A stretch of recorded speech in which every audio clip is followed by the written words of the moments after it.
Hello. Hello. Welcome to the live stream. We are the live. Did I miss the countdown? Oh, you missed the countdown. Straight to live, no countdown? No, there was a countdown. It was playing. Did you not hear it? Oh, okay. Sorry, I should have said.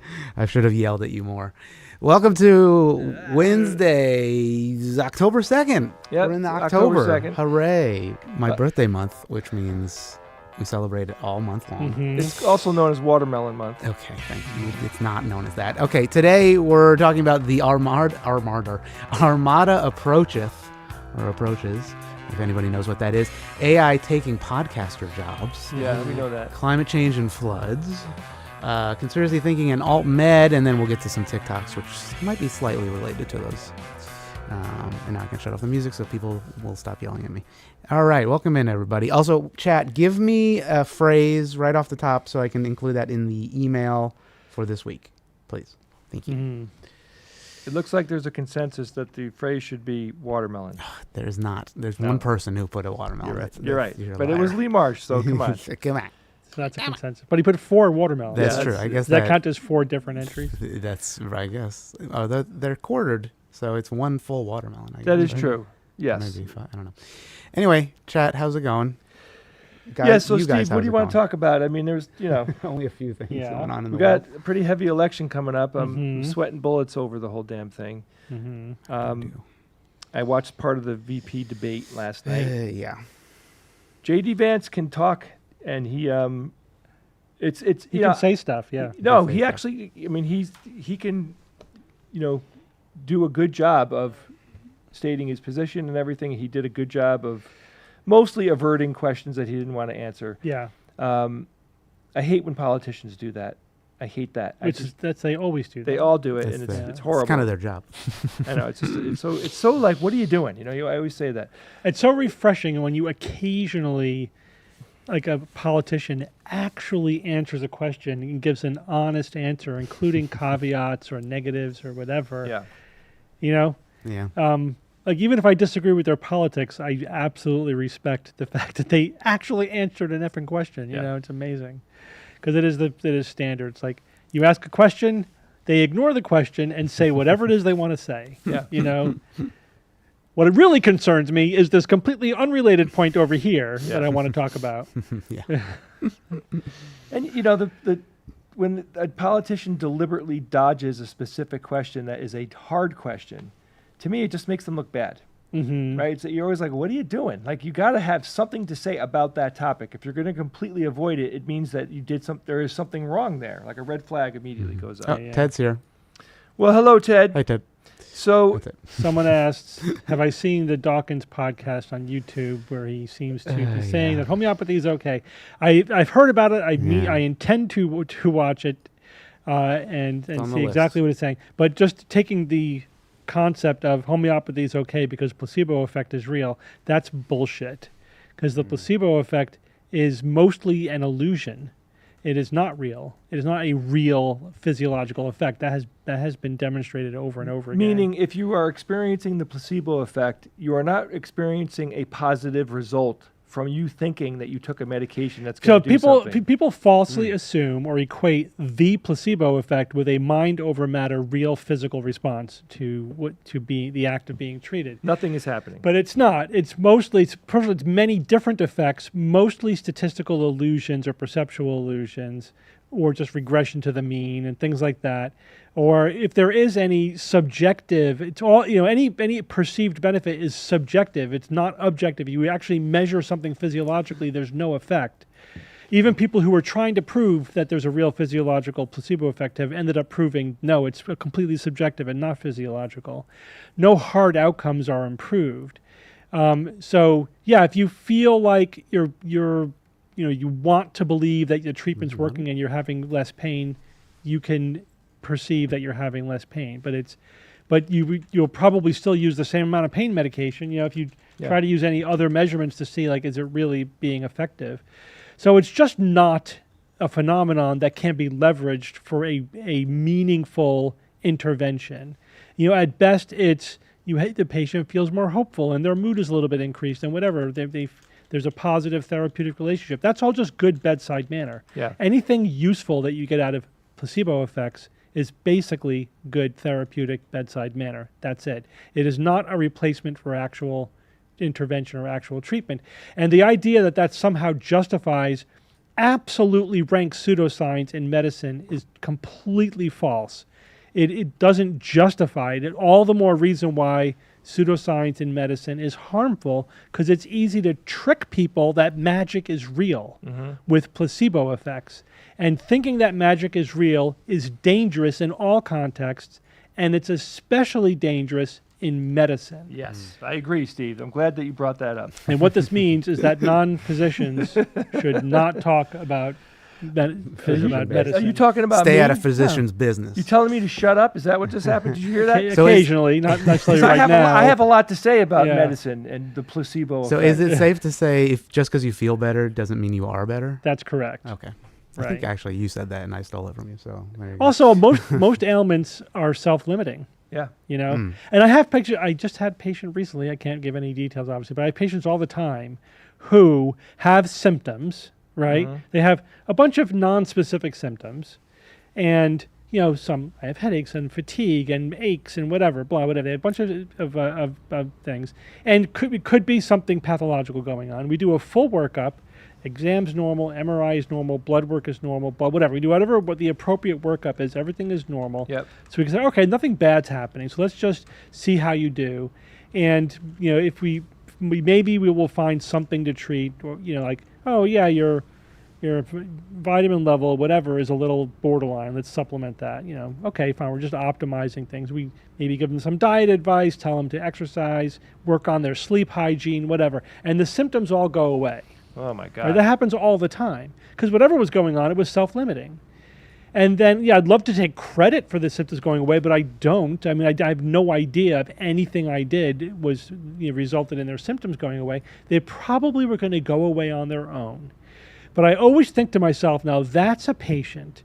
If they fell into the grips of an alternative medicine guru, they would have given them some bullshit, and then they would have completely credited the bullshit for why they're feeling better. Yeah, and that's not science. Yeah. Because go and figure, there are people out there who are liars and cheaters and scammers because they want money. Yeah. Right? Right. And some of them run for president. I mean, we're not speaking about anybody specific. No. But, It might occasionally and we never happen. do. Yeah. I argue with people online. Like I tell them, I'm Lord. like, Here we go. but I just Facebook. look, we're weeks Oh, away, my guys. God. We're weeks away from the freaking election. But like, this is an argument that I make that, of course, people like immediately nullify in their brain. But like, Yeah. so in my pursuit of a career as a younger person, I did get my real estate license. I moved to New York City, and I worked in real estate in New York City for a couple of years. And this was in the 90s, and guess what was happening in the 90s? Trump was imploding. Trump basically was doing all sorts of horrible business deals. He had an amazingly bad reputation. Everybody talked about him.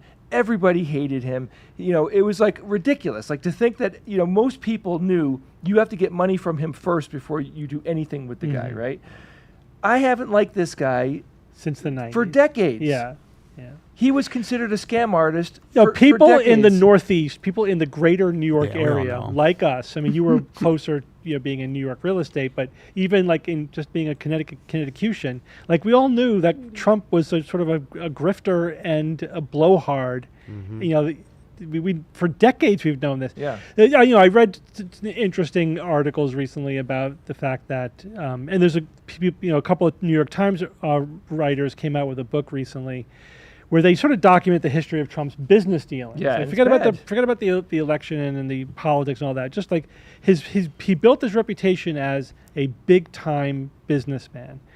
In fact, quick summary: he inherited money from his father, $400 million. frittered that away. He went bankrupt 4 or 5 times. Was a completely failed businessman. When the Casinos? the producers of The Apprentice first engaged with him, he was sitting on top of a failing business. They went in and they said, this is not the center of a thriving business. Yeah. This is all the furniture was faded and crappy. He had just newspaper clippings on his desk. And they said, we have to basically create the mythology of a thriving businessman for the persona of The Apprentice. And, one thing that Trump is good at is being a bullshit artist, and he was perfect for reality television. But The Apprentice persona of Trump was manufactured by those producers. It was never reality. This whole image of Trump as a quote-unquote good businessman, when has he ever successfully actually managed or ran a business? He never has, as far as I can tell. If he was a good businessman, He was a terrible businessman. then he would have multiple thriving businesses at this point. What he does is he just grifts people. He doesn't pay anybody. He's a deadbeat. He doesn't pay his bills.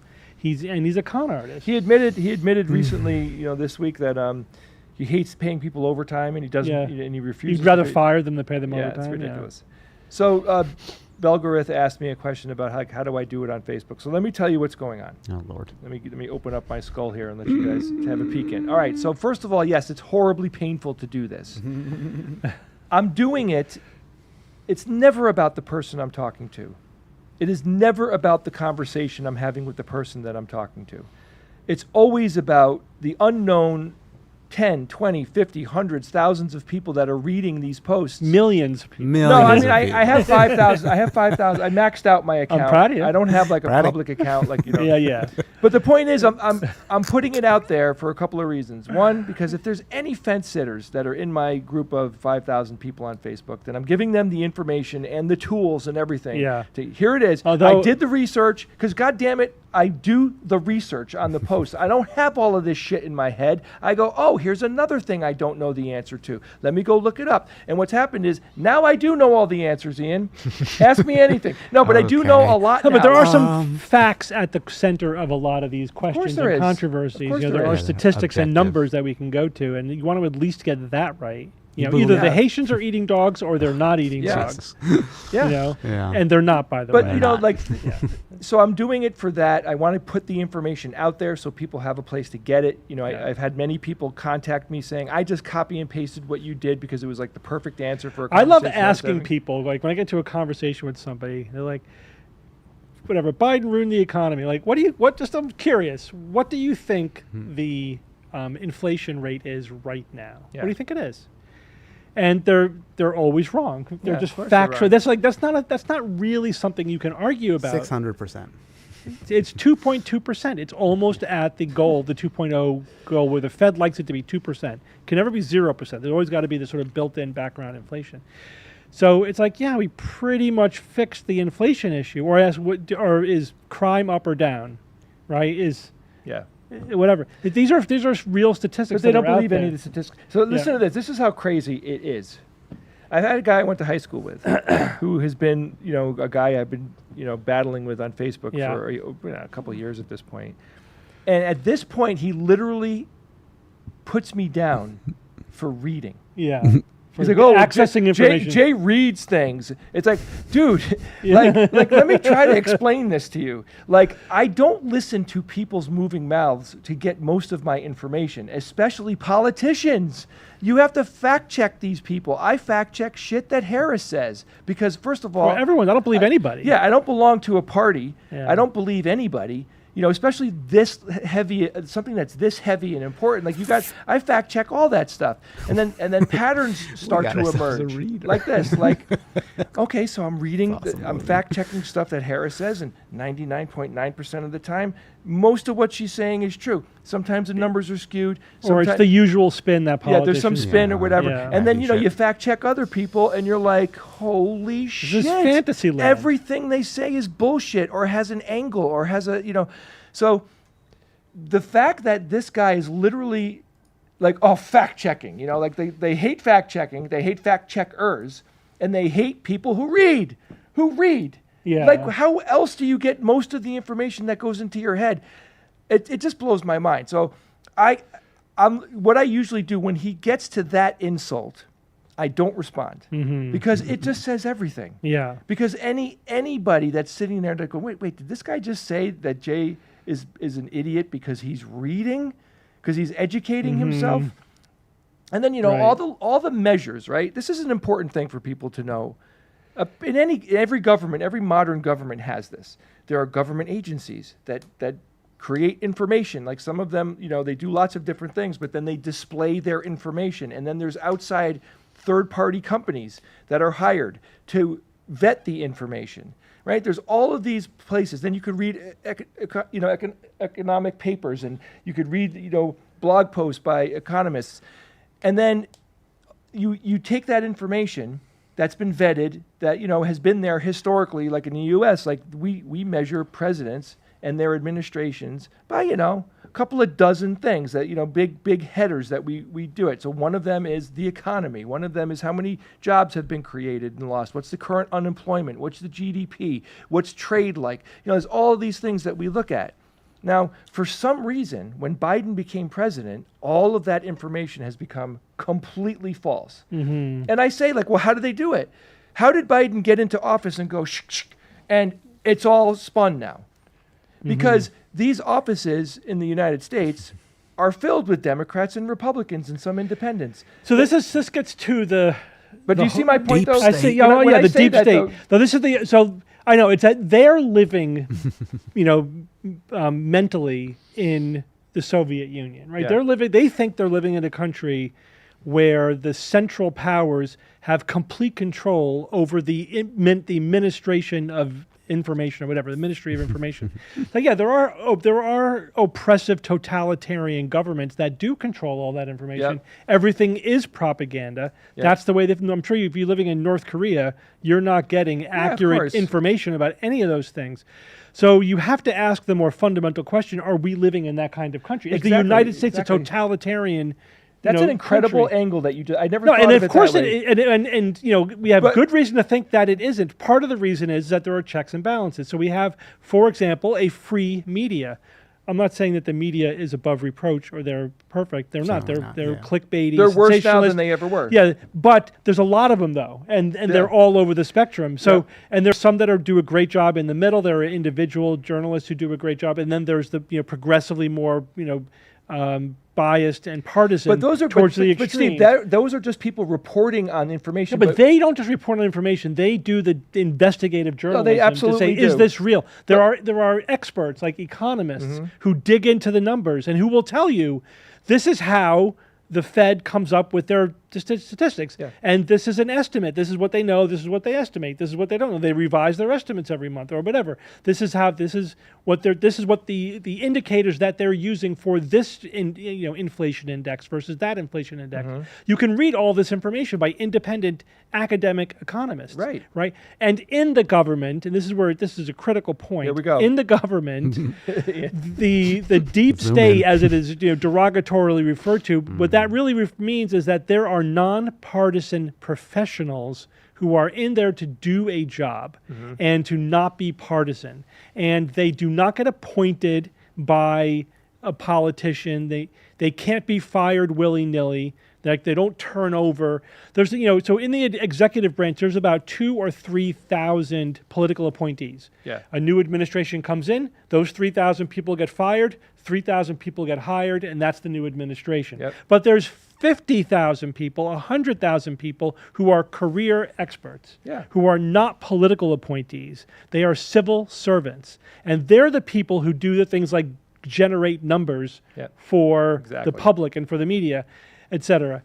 That's why one of the worst aspects of Project 2025, which Trump did in his first term, just at the very end of his first term, was to create a new category of this is what the F or whatever it is. Yeah.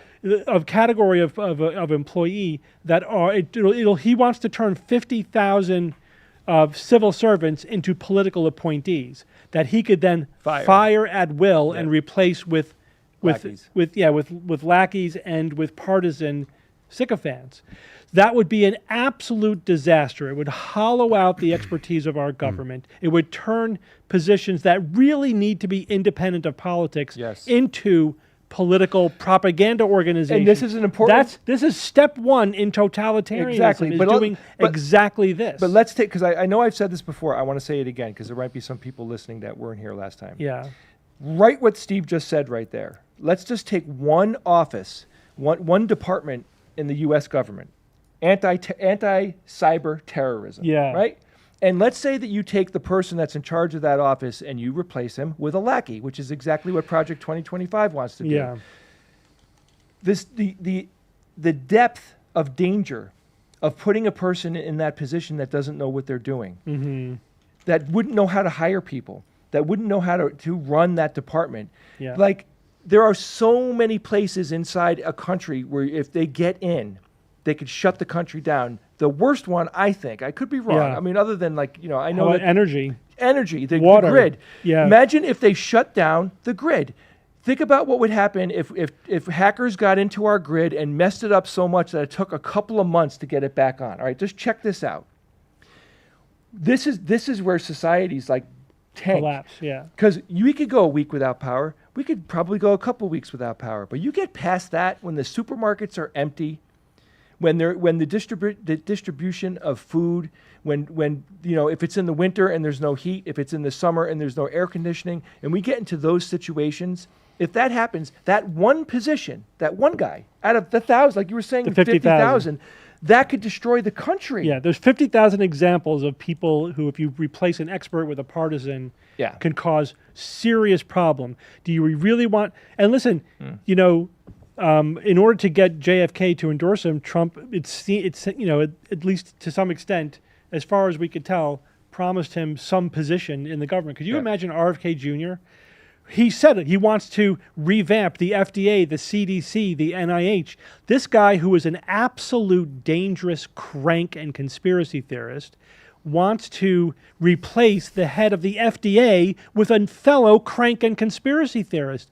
This would be an absolute disaster for American healthcare, an absolute disaster. You want to replace everyone at the EPA with global warming deniers. Yeah, I mean, right?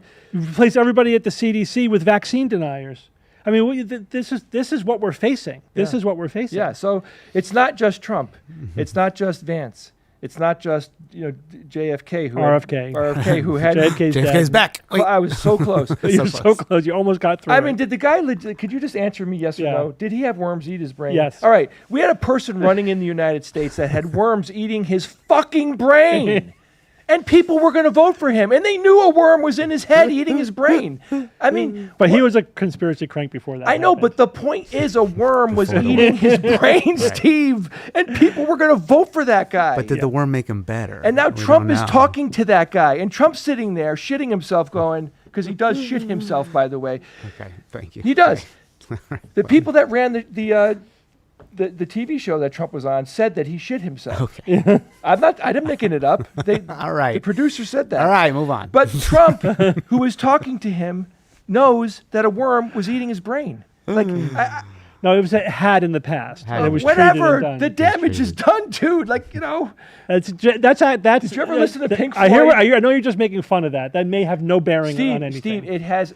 Jay, I'm telling you as a neurologist, they may have no bearing on anything. Wait, so you saying that a worm can eat part of my brain and I'm okay? If it's a small part, and depending on what part it is, How much of your brain do you use, Jay? I don't know. I don't even know anymore. So okay. it So didn't help the situation. But it I'm probably sure it helped. probably wasn't the determining factor in him being a conspiracy crank. I know. Right? He That's was true. beforehand. He was afterwards. Yeah. You know, that doesn't seem to have changed the arc of his I career. guess you're right. I guess you're right. It's just Not it's just a Futurama. dramatic thing. I Yeah. mean, I would rather talk about him dumping a bear carcass in New York in the Central Oh Park. my God.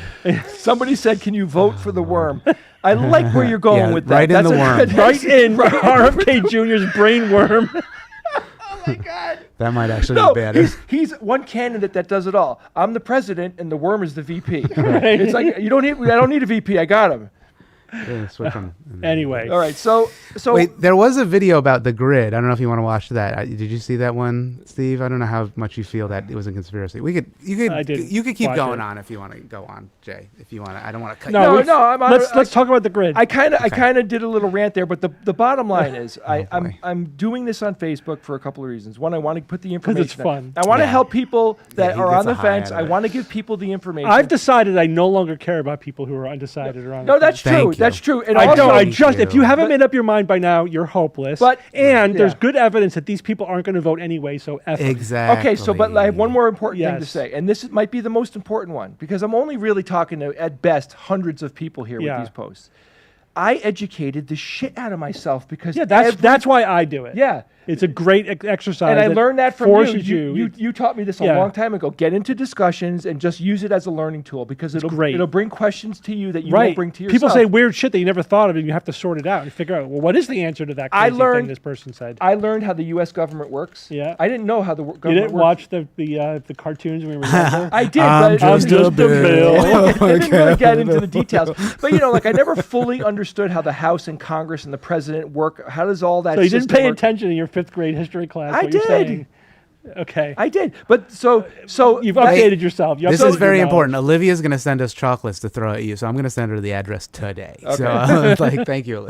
Anyway, go ahead, Jay. So that was another reason why I did it, and I really enjoy it because I'm doing research. I use ChatGPT to help me No, pull like the some information people in. complain Oh, about. Lord, So the ChatGPT. comments to my blog, neurological blog, I Yeah. think are very good. But Check it out, some people have complained. Some skeptics, Mm-hmm. good science-based skeptics, that I allow too many cranks to talk too much in the Comment comments. section? Yeah. So like, what are we supposed to do? Just all tell each other how right we are? Yeah, Yeah. exactly. These are the people who make the comments interesting, and I actually do learn stuff countering their bullshit. Yes, it could be frustrating, the way they argue and everything at times. If there's a line, I have a line. If you there are some people who way cross over a line, and I ban them. Like you have to do hygiene. You want good conversation. But you got to there's a gray zone in there where okay, they're bringing up actual points that are researchable, Yeah. like there is some Of meat course. here. It's not just all noise or whatever or propaganda. But that's got to get in the dirt with people you disagree with. That's a great learning experience. And if I'm wrong, I misquoted something, or I got the, I don't care. Just self-correct. I'm and like, move yep, on. okay, I got that. Whatever, it happens. And that's where you should be. Look, I've been doing this so long. Like, I don't care when I'm There's the wrong. website. I don't care. I like finding out that I'm wrong because I can correct myself. I don't. It doesn't hurt me to admit it. I'm trying to teach my 11-year-old son. Mm-hmm. And my God, is this shit hardwired in humans or what? You instantly lied. He and cover does yourself. not want to admit he's wrong. I'm like, just apologize to your sister. It's okay if you stuck your tongue out at her. He's like, I didn't do it. I'm like, Dylan, it's okay. Just say, hey, Liv, I'm sorry. That's all you got to do. That's all you got to do. And if you tell yourself that you're wrong, you will be a better person. And as an 11-year-old, he can't do it. And I'm like, holy shit. Because, and this is the other thing Steve taught me. Some people don't grow up. You taught me that when I was like 10 You years have old. to keep doing it. You have to keep doing try it. to grow up. Yeah. And I keep telling him that. You admitting to yourself that you lie and you.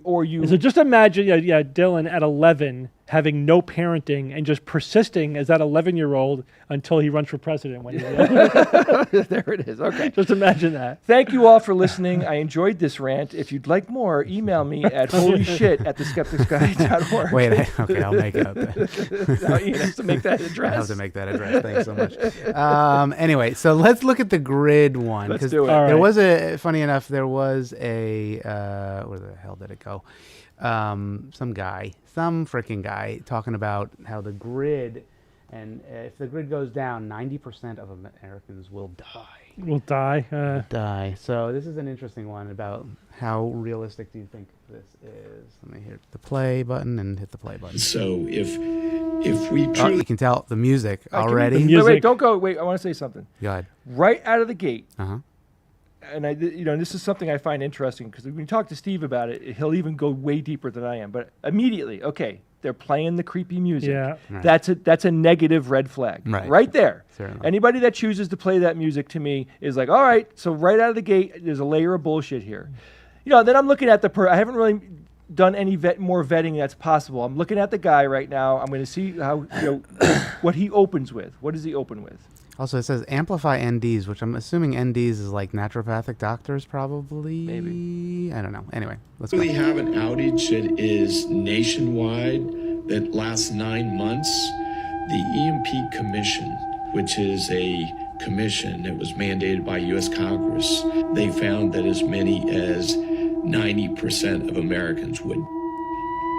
90% of Americans, what's 90% of 360 million people?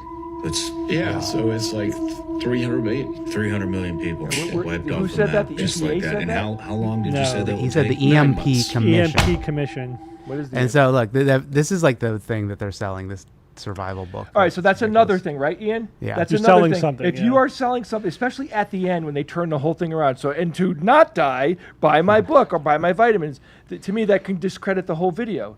But look, But the core claim is not crazy. it's not crazy. If his premise was if the grid goes down for 9 months, then 90% of Americans could die. It's like, okay, that is not a fantasy, Yeah. scenario. The losing all power for 9 months would be massively bad. It would be incredible. It would be incredibly bad. Now, the question is, how likely is it that we're going to lose power for 9 months and not get it back? So this, by the way, is another reason to have residential solar. You get solar on your roof What if and your a, meter is netted? and a Sorry. battery backup. You could run through a few scenarios in You your head could real you could quick. be off the grid for power. Definitely. I think it's a great thing. But look at it. Like, okay, well, trucking won't stop. Well, how is gas going to get pumped? Yes. Most gas stations don't have the human crank pump, which would take a freaking hour to do, by the way. Yeah. So, you just keep following it back, and you do find out that trucking would stop. And when trucking stops, Hey, when I lose power for an hour, I'm like, what the hell's happening? You're like you can't do anything. Like you realize how every single thing you're dependent you on. can't flush your toilet because Yeah. the water isn't being pumped up into the Yeah. like all of these things that we ultimately take wicked for granted, like they start to go away. But the real screwed up thing is like, man, food and toilet paper and all the things that we need just Toilet paper. to make it to tomorrow. When trucking stops, you're done. You're done. And Well, that's- we might find out because we have that longshoreman strike on the East Coast, and they're not offloading any goods That's at true. the moment. So we'll see how bad it gets.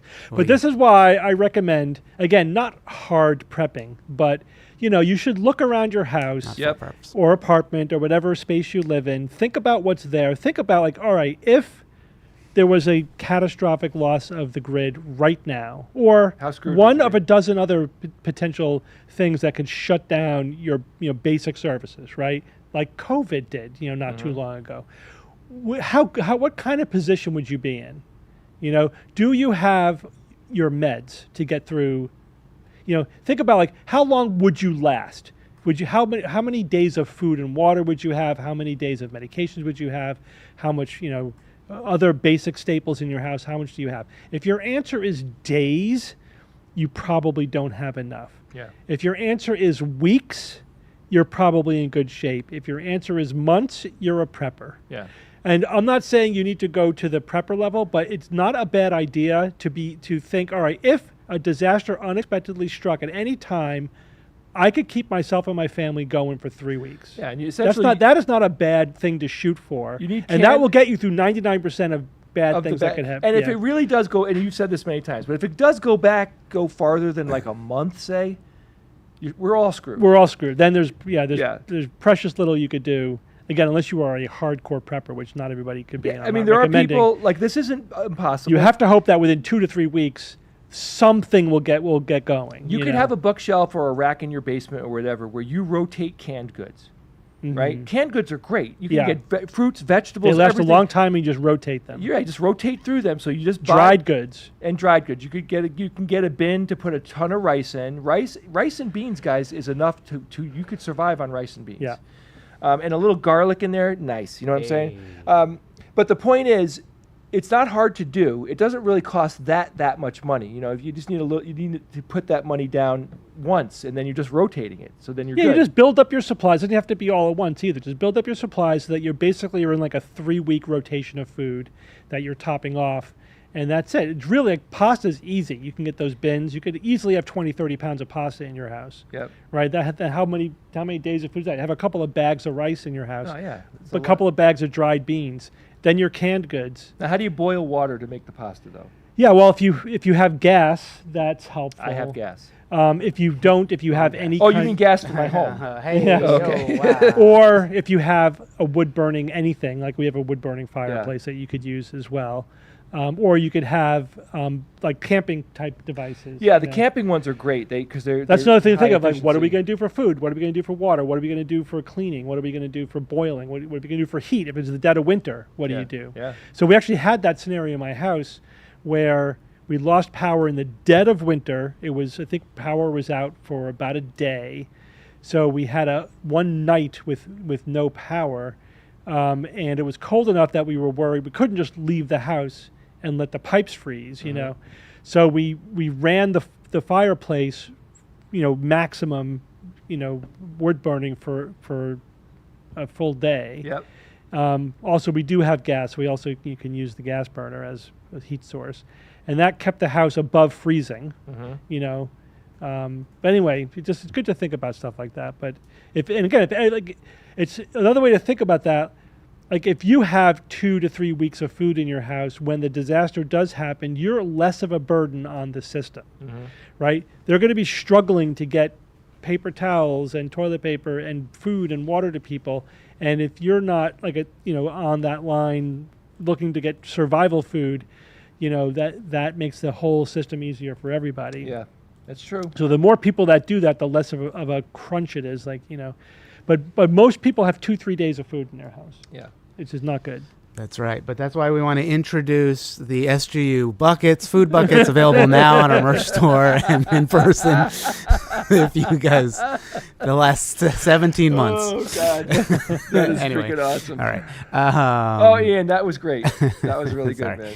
man. What is the shelf life of hummus? I don't know. That's a good. Canned chickpeas, right? I mean, they Yeah. last pretty long. Well, probably you a can year. freeze They it. can. You could freeze hummus. Freeze Yeah, it. but then you're no power, no freezer. Forget it. No No, freezer. hummus doesn't That's last one long. advantage. So the disadvantage of winter is no heat for your house. The advantage is the whole world is a refrigerator. That's true. So yeah, you could. That's true. You have your coolers. You put them on your deck, and you could save all your frozen stuff.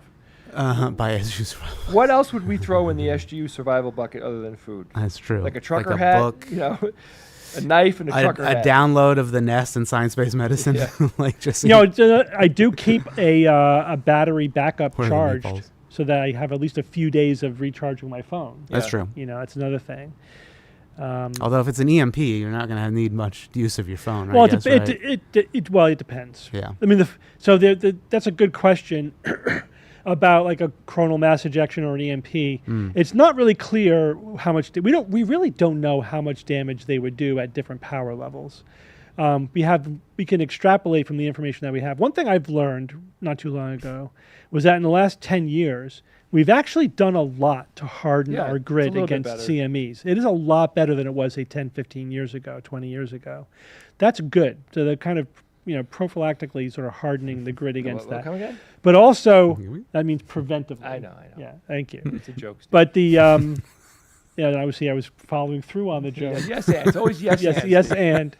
But like the smaller something is, the less current would be induced in it. So like your cell phone may be fine. Yeah. The device itself, of course, the cell network it would probably go down. Yeah, somebody said you could have a solar panel that's in your basement that isn't on, so it can't get fried. Right. And then you pull it out, and like just having one good solar panel could charge your phone, could do could do you some good. It's not a bad thing to own. That's true. It's not a bad idea. I was wondering what the difference between Italian and Swedish meatballs. They're like hugely different. Hugely different. They're not the same food. They're not the same. They're food. just they're both they're round pieces of meat, but Right. that's about it. Swedish meatballs are very saucy. yeah. They come in a brown It's a sauce. gravy. There's a lot Yeah. of spice in the Swedish meatball. They're smaller. Yeah. They're made with a brown. I think they're tasty. great. I They're love very them. good. They just I have love 'em. nothing to do with Italian And I meatball. think technically there was some evidence that IKEA might have had some horse meat in some of theirs. Still tasted fine. It still tasted fine. Whatever. Yeah. If it's I mean, meat. some people actually eat horse. Yeah. I think Kazakhstan. Anyway, Did we talk about? I forgot if in this platform did we talk about the conversation I had with someone online about my meatball eating and how I should stop? yes, we've done that. We did. We did talk about. About Yeah, you the- had that rant About already. cutting out more meat. Yeah. How long would a cooler last against a bear? 2 seconds. But the hope is that if it's the dead of winter, they're hibernating, so you're Yeah. okay. Yeah, that's If true. it's like they get active, they're very active in the spring and the fall. So that when they're hungry from hibernating all winter, they come out and they're ravenous. Or when they're bulking up for the winter, they They lift weights. They do bench Yeah. work. They get pumped. You Yeah. bomb But in the block. winter, they should be asleep. Yeah. Don't. Sleepy There is no bears. reason or any circumstance we should ever mess with a bear. Right. Yeah, That's- just leave it alone. Yeah. Yeah. Other thing you shouldn't mess with: Armada of alien spaceships. Are you guys familiar with this? Oh, yeah, they'll be here any day shenanigans? now. That's it. They'll be here apparently 3 weeks. 3 weeks. Everything's weeks away. Nuclear fallout and also this. I All right, here we thought go. they were going at the speed of light. So that's the other thing. They're traveling at the speed of light, and we somehow clocked them. So they're 3 light weeks away. That's what they said, but then it's Doesn't also that puts them pretty far out. if it's if it's like, isn't that I don't know. That's pretty What's far how away. far is that? 3 light weeks. Well, I don't know. Let's see how many.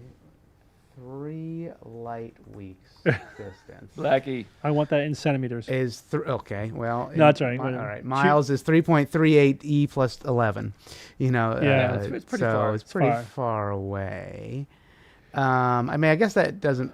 It all depends because some people are saying. No, let me play this and then we'll get to the actual math of it. Hold on. I don't believe this. No fucking way.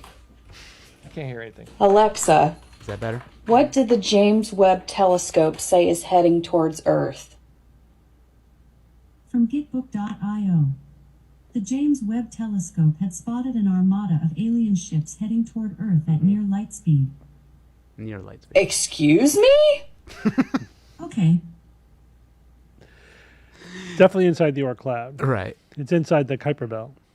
So yeah, and she referenced Gitbook.io.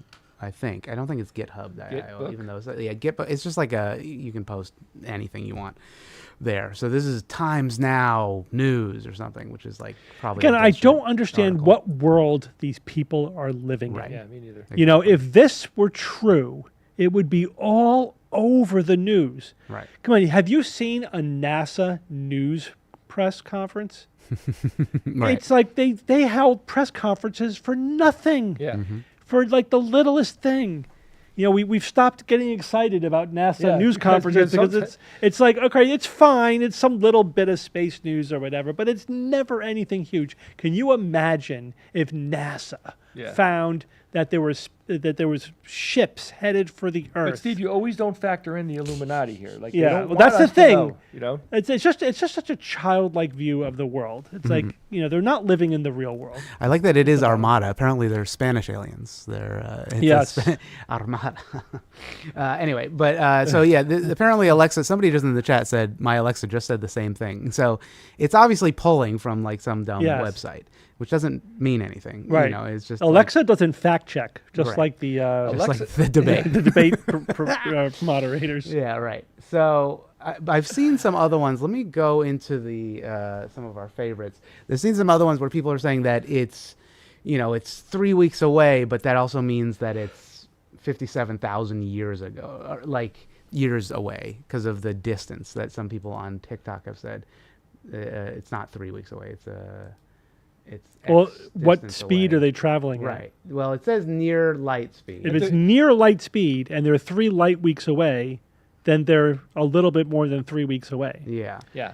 But Unless I don't know what the word near means. yeah, exactly. So And let me if they were see. going faster than light, then they would. Aliens will be Oh, well, sorry. Aliens will be here. here in 3 weeks. For those of you who Super are Mario unaware, for music. the James Webb Telescope detected an armada of ships So what are they going to be saying? in headed 3 towards weeks? Earth at light speed. Now it's at light speed. Non-human life forms Yeah, we get it. headed towards Earth. You already said that. ETA? 4 weeks. Estimated time of arrival? Just in case you didn't know what ETA stood for. Yeah, it's 3 weeks. Oh my God. 3 what? weeks. So, a lot of people are obviously calling it out. So there's one person, at light speeds, how did they see it? Yeah, right. Which is pretty good. If it's coming at us at light speed, Yeah. right, Probably we not would gonna not be see able it. to see it. Yeah. We would know they were here when they were here. Yeah, right. TikTok is a joke. I like that. A lot of people are kind of like, what are you talking about? But then there are some aliens are already here. Some James Webb did not find anything. It says fall. Not even one ship. The guy Not goes. even one ship. Yeah. Not even one. Not Oh, a single boy. one. Yeah. So it's nothing comes in from out of the firmament. If anything, it will be our own government. Fear tactics. So that's a fun little Yeah. double Yeah. conspiracy. Yep. That's yeah. a flat earther. That's an firmament. interesting one. So yeah, this blew up on TikTok, of course, as most things do, and with a lot of millions of views from various creators, just all kinds of stuff. Oh, I have some other. Oh, fun they all stuff. jumped on I'm the not gonna show it. bandwagon. Yeah, I mean it's that's what they do. It's necessary. You got to fill content somehow. Mhm. So I mean, Oh, if, somebody asked a good question. Go ahead. How are they going to deaccelerate? Well, or decelerate. The answer to that question is you just turn the engines off, right? yeah, just float. You The put on space the brakes. Space brakes. Somebody in Patreon says, I have an observatory and do astrophotography. First questions I get from everyone is, have you seen anything strange and are there aliens out there? Like I know and NASA doesn't. It's like, Yeah, it's like- right. it's like, well, obviously they don't want to publish your results, Peter, because they're part of the deep state. And firmament, something. All right, so that's that. I don't know what else to say about Let's that. put That's flat just earthers in charge goofy. of NASA. That's a No, good idea. that's do it. that, Oh yes. my, Joe Rogan in charge of that. Yeah. We could go on to AI taking our jobs. I also have some fun Chat GPT and some Frankie Valley stuff, which I don't know. Oh if that, yeah, that's kind of boy. just, Oh my God, ay, ay, Ian. ay. What the hell are they doing? That to one's guy? that one's tough. Let's do the podcaster one. All right, let's do the podcast one. You know what? Let me find it because now I don't know where it is. Talk amongst yourselves, chat. Sure. Well, we'll Talk talk. with the chat for a moment while I find this. Chat, you have anything else to say? Word on the street is that you're going to be able to buy Nauticon tickets on Saturday. Mhm. Is that what the What? street is saying? That's the what the street- That's what the street is saying. Yeah. Ian and I are the street. Street by the all way. we have to go to said street soon. All right, here it is.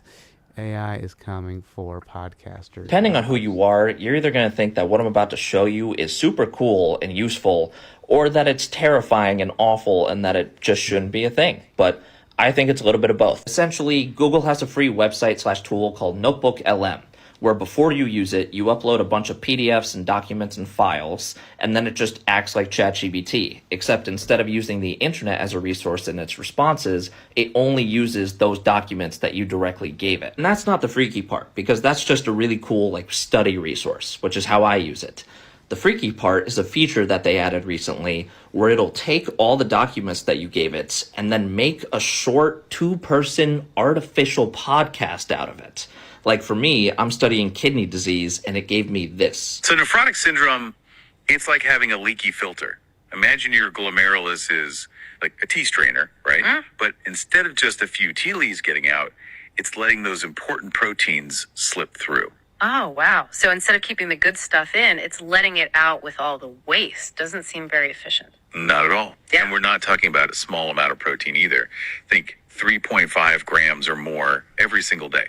3.5 grams? So, like, a lot? That's how much sugar I put in my coffee? Well, protein, it's not just for building muscles. You know, it's super important for keeping your fluids balanced, helping your immune system, all sorts of things. Mm-hmm. Losing that much protein can cause some weird stuff to happen. Okay, like what? What kind of weird stuff? For starters, the obvious, they sound super, super real. And I'm not just talking about like inflections of their voice. How do I get I'm that talking podcast? that when they open their mouths to speak, you hear the natural opening of the mouth sound that people make. 2, they have chemistry together. Like they banter and they flow as if they've been doing this for a while. 3, they're charismatic and they make good jokes and it's kind of annoying.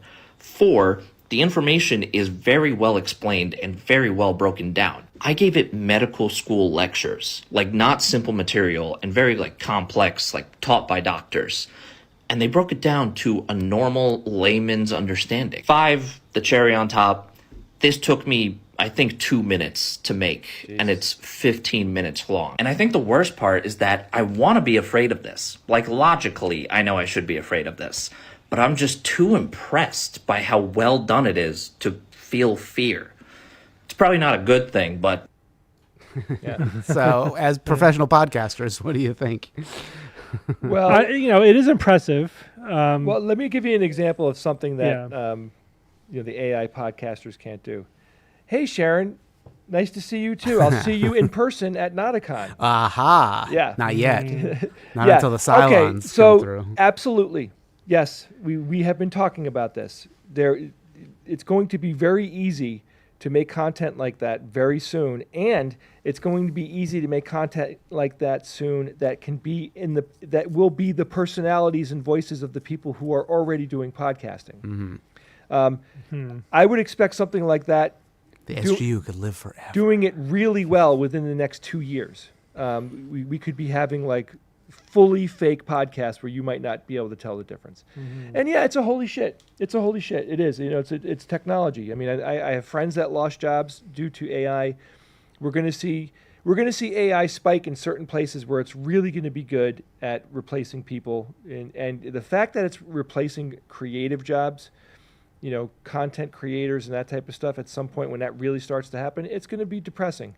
Yeah. But it's going to happen. I'm not going to sit here and pretend that that's not a reality. It's a freaking reality, man. Yeah. Do you think it's going to be a period of time where it's like the Milli Vanilli, where they obviously got canceled, quote unquote, for having backing tracks, versus nowadays where basically everyone has backing tracks?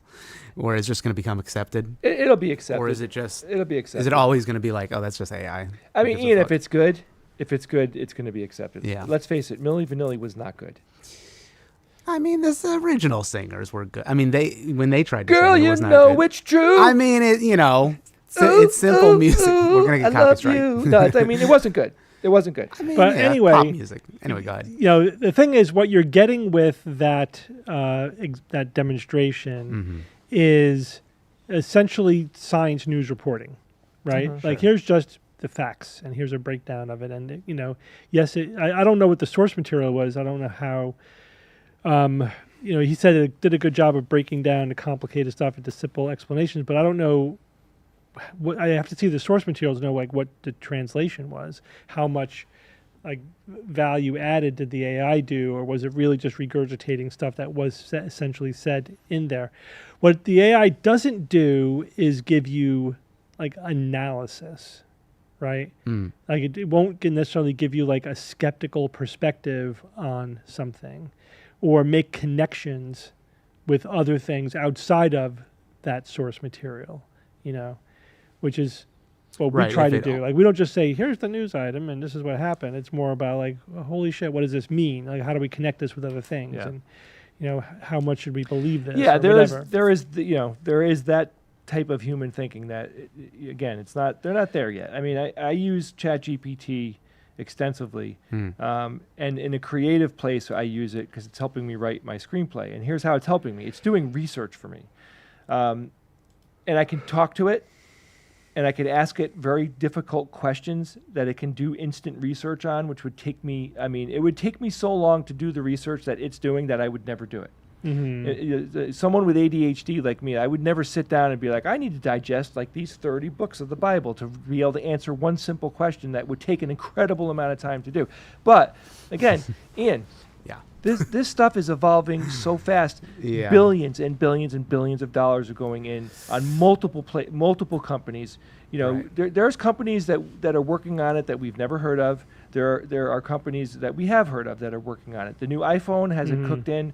The AI, the changes that AI are going to make are already happening. Yeah, and we will see the creative sectors of all of these content creators and people and everything. It's just going to blow us all away, man. I have another one about ChatGPT. Let me see if you think this is a good direction that they're going. I have 3 videos. I'll play a selection of them.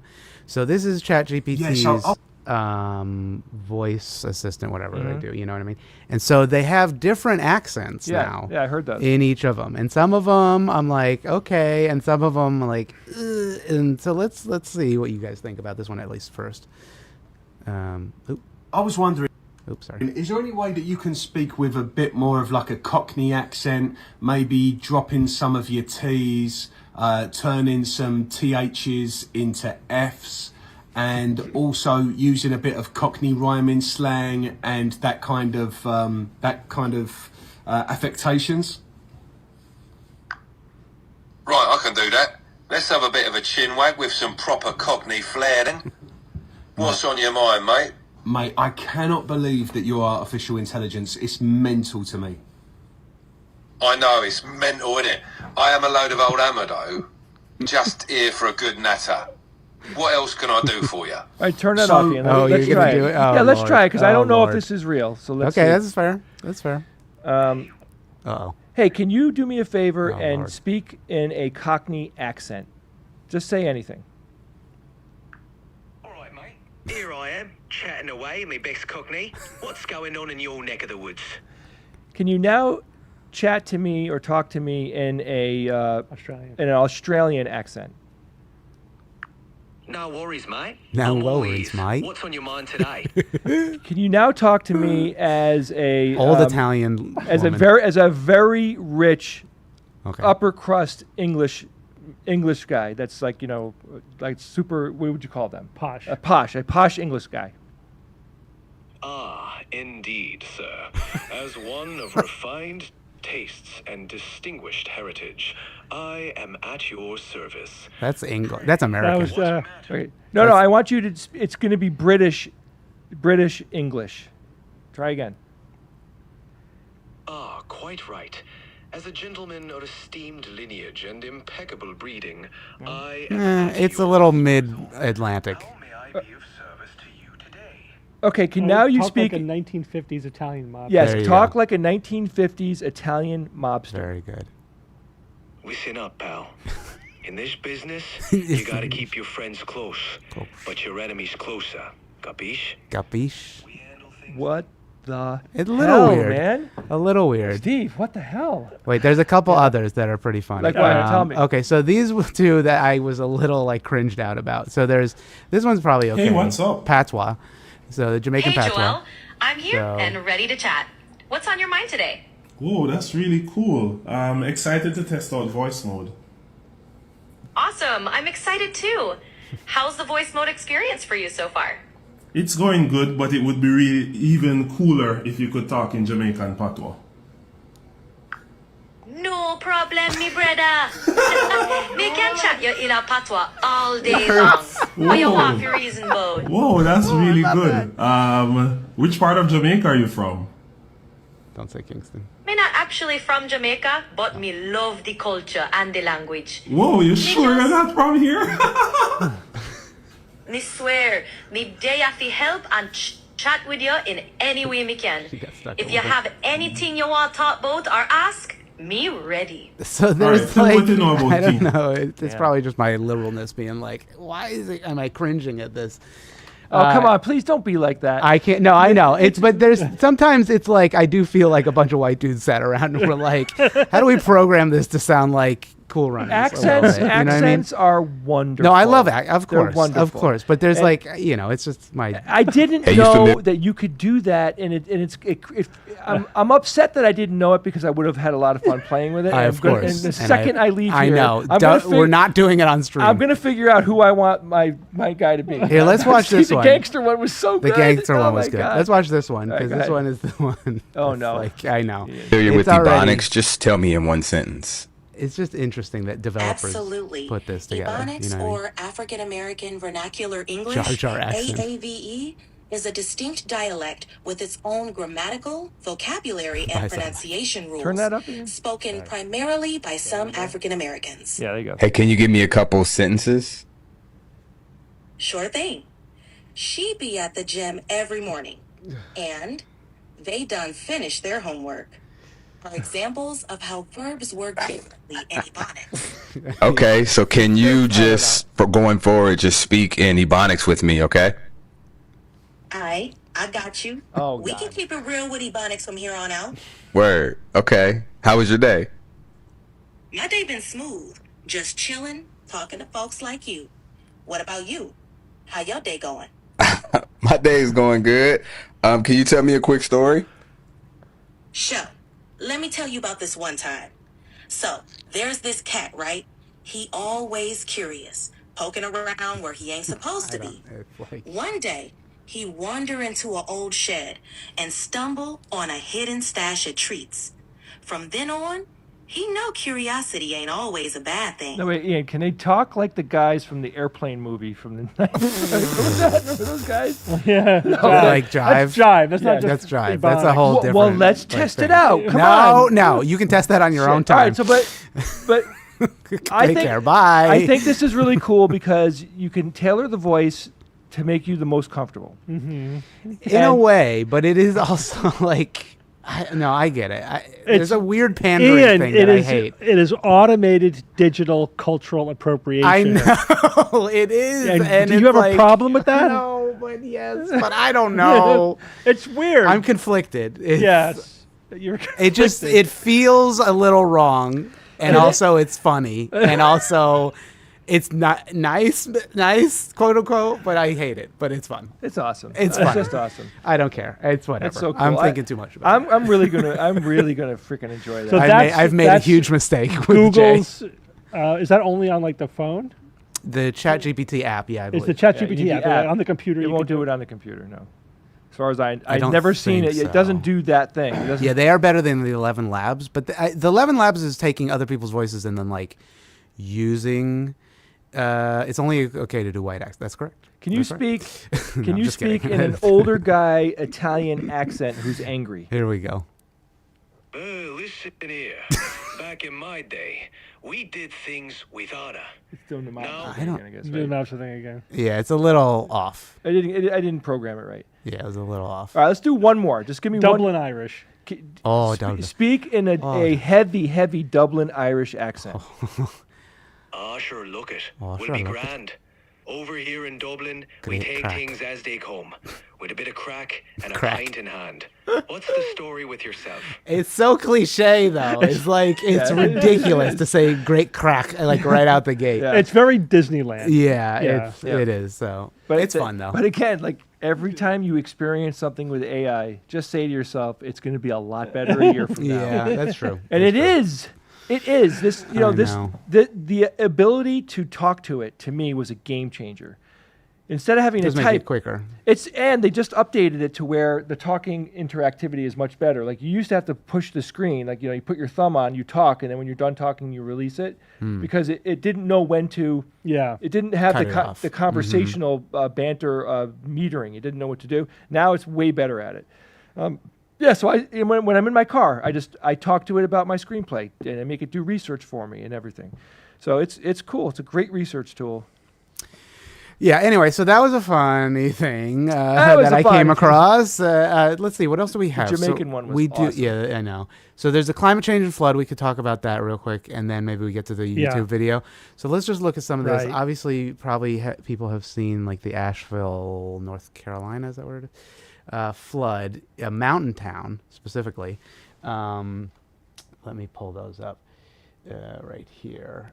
Olivia wants to know if it can speak in Swiss German. Swiss German. This is Or do a Asheville, thick North Austrian Carolina. accent, like Arnold Schwarzenegger. Arnold. But in the style of Will Sasso. Can you please speak in a Swiss German accent? Oh, Lord. Ja, also grüezi wohl. Sie Wenn wohl. wir da in der Schweiz was machen, dann machen wir es gründlich, gell? In the language, Was too. kann ich für Sie machen? Tell him to do it in English. I don't know why I said him. Tell it to do in English. Yeah. Can you use that same accent but speak English? Of course, I can do that. In Switzerland, we are very precise and we like to enjoy We the like? mountains. How can I help you Does today? that have to do with anything? I All right, just Olivia, said? was that good? Olivia, tell us if it was good. Rate it. Rate it. That was We pretty- like Rate it to- on a we scale like of to eat chocolate. We like chocolate. Yes, rate and- it on a scale of chocolate to So what Sorry. what I don't know. is Arnold's accent Austrian? Yes. Austrian. All right, come on, let's see. Oh God, this is the whole Can you stream now. speak in a Austrian accent but speak English and make it really thick? Ja, natürlich. In Austria, we have the beautiful Alps. That was interesting. That was we weird. love our schnitzel. Schnitzel. Yep. That was a fail. It's fun. That was weird. It's Yeah, fun. maybe it's anyway. All right, let's get to the some news. Scary news. Possibly, or I don't know if we can be concise about or specific about it. This being caused by climate change, but Asheville, North Carolina. It's 300 miles off the nearest coastline and 2,100 feet above sea level, and it's underwater after Hurricane Helene. And that's because of climate change. If you'd asked me a week ago for a climate-safe haven, I would probably have recommended Asheville. It's a vibrant city far from the ocean, with plenty of fresh water and not so subject to heat waves. I wasn't alone. Asheville often pops up on lists of possible climate havens. All of us were wrong. Now, the total economic damages from Helene could hit $160 billion, making it one of the worst hurricanes in history, right up there with names like Katrina and Sandy. The destruction is a tragedy for everyone in North Carolina. It's also a grim reminder that there are real limits to one of the best ideas for fighting climate change: managed retreat. I've been a big proponent of it myself, but some places all the way in western North Carolina got more than 2 feet of rain before and during the storm, causing biblical flooding that has taken at least 40 lives, think it's wiped over away 100 towns now. and roads, and lifted houses off their pilings to float away downstream. At one point, every road in the state's western corner was closed. Retreating isn't the answer if no place is truly safe. The only choice we have is to deal with the problem. So you take that 150 billion, right? Yeah. And you go, wouldn't it have been smarter if they just spent that to mitigate climate change? 10 years ago. Right, Yeah, 20 because years ago. this is going to happen Yeah. every year now. Well, whatever. We can't make that precise. I am prediction. making that prediction. Yeah, but It's it's gonna certainly happen, man. Yeah, so global with the warmer the air, the more water it can hold, and so when hurricanes do happen, they can drop a lot more water, and then that overwhelms the ability of water to drain away. Right, so it builds up and it washes out roads and. It's a disaster like that, and that's a location that never anticipated that it had to deal with flooding, so it probably didn't have a lot of infrastructure to deal with it as well. No, it's a good example. Of course, we can't say exactly like what the contribution of global warming is.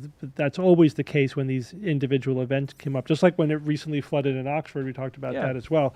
But yeah, this is happening. But there's a it trend. It is objectively happening more, and this is exactly what we expect to happen with global warming. Yes. So it's not like it's a surprise. So it's global. I'm not saying it's global warming, but it's global warming. I know, it's like we predicted it would happen and it's happening, but it's statistical. Yeah, but So you scientists gotta- are going to hedge their bets and say, we're not going to say it is, but it is. But we're not going to say that, but it is. But the bottom line is, fucked up shit is happening. Yeah. Which is very, very bad because lives are being lost and hundreds of billions of dollars are now going into just, put things back to where they should be. If only we listened to Al Gore. But he's awoke. It would have been convenient. Yeah, he's awoke. He's one of them too woke. busy. He's too busy inventing the internet. Yeah. You know what I mean? And let me now play you some people that may or may not make you angry. At least they make me angry. Okay. When I watch I'm already them. angry. I'm angry right now. So let's watch this.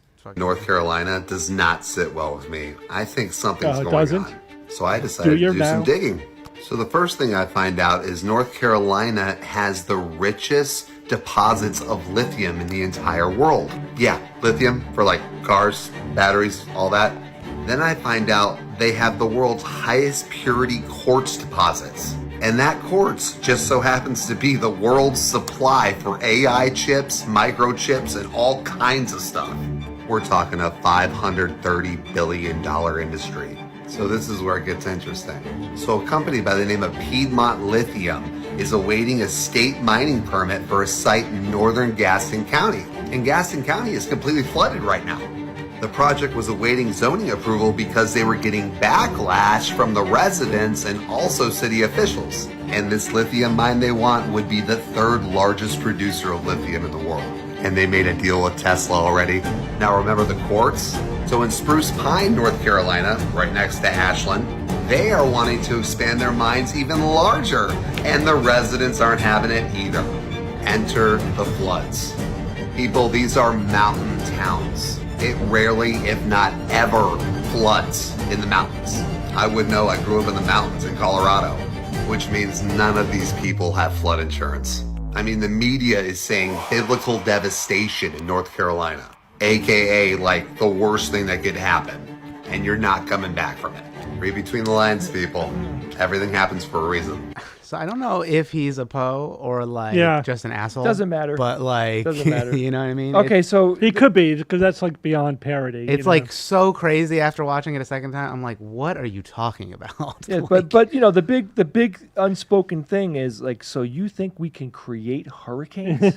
Right. We can. What do you think this is? Freaking whatchamacallit, Hunger Games? You know what I mean? We don't have control over reality, dude. We can't. We don't have nano machines that can create shit yet. But okay, so in order to live in that world, and this is something that I've commented on with people on Facebook, that is a very dark world. If you believe in that kind of crap, if you really think that that's what's going on, dark and scientifically illiterate. It's a horrible place to be. It's a horrible place to be.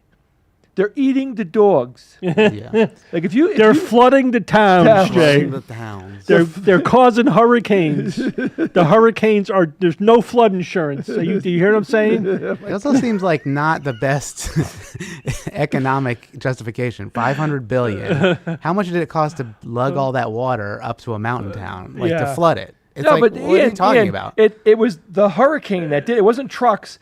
It was a hurricane. Okay, so then that is the HARP conspiracy. The unstated premise is that they created a hurricane. They sent a hurricane after that lithium mine. That hurricane was more powerful than like how many it is fun. It's a storm more powerful than civilization. Imagine imagine the ability to create a storm that could cover a quarter or a third of the United States. Yeah. The amount of energy that is right there displayed in our atmosphere is monumental. We could probably run Earth on that hurricane for a couple of years. Yeah. Like, come on, dude.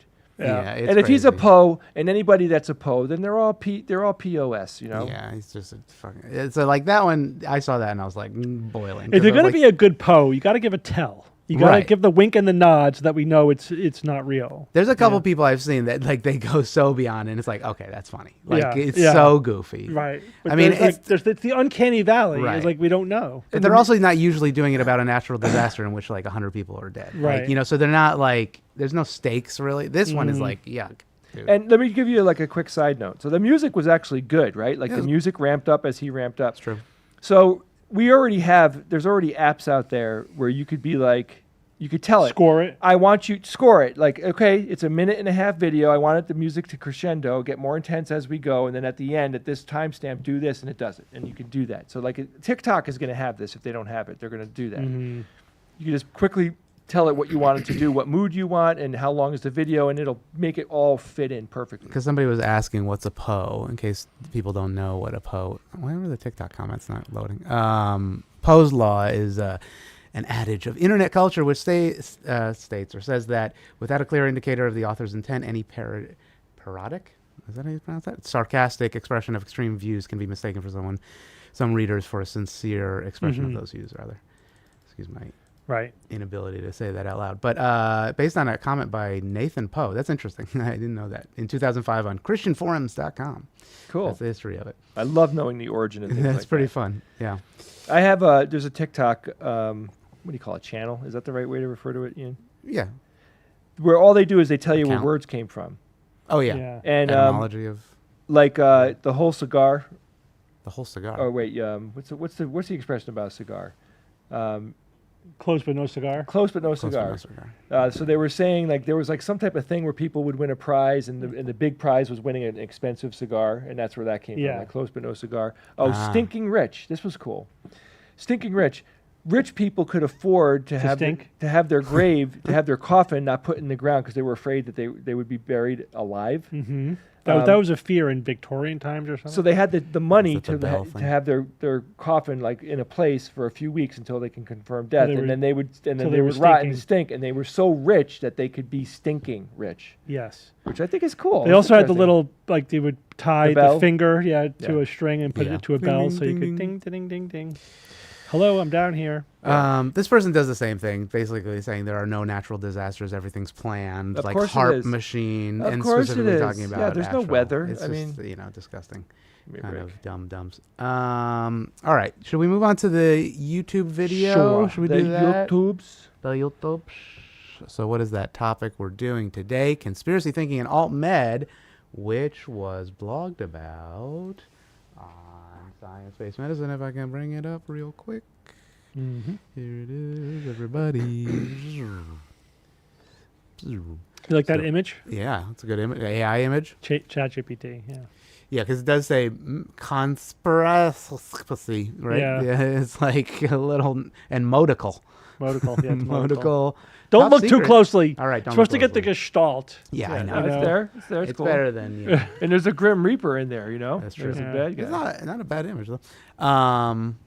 Anyway, so yeah, if you're not reading sciencebasedmedicine.org, go check it out. You can subscribe, you can share, you can yada yada. You can Comment. become a patron. Comment on Discus. There's actually a Discord also that you can comment on. All right, let us away to the Q&A, as we call it. All right, let me stop recording. Give me a second so I can record this fresh. So the topic is The topic. The unholy alliance between conspiracy theories and alternative medicine. Yes. Wide. What is this? 10. Hold on, let me just put the date on this. Oh, actually, it'll say the date. Remux that. Wednesday, TikTok. You didn't spell Wednesday right.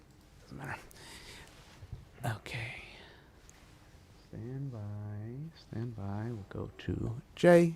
Hi. Is that okay, Jay? Or should I punch in on you a little bit more? Fine. That's good. Okay. I'm ready for my close-up now, Close-up, Mr. Ian. I mean, yeah, Ian. Steve is in frame. You might as well just tighten All it right, a little bit. tighten it up a You know. little. Whatever the hell else you want to do there. What's happening?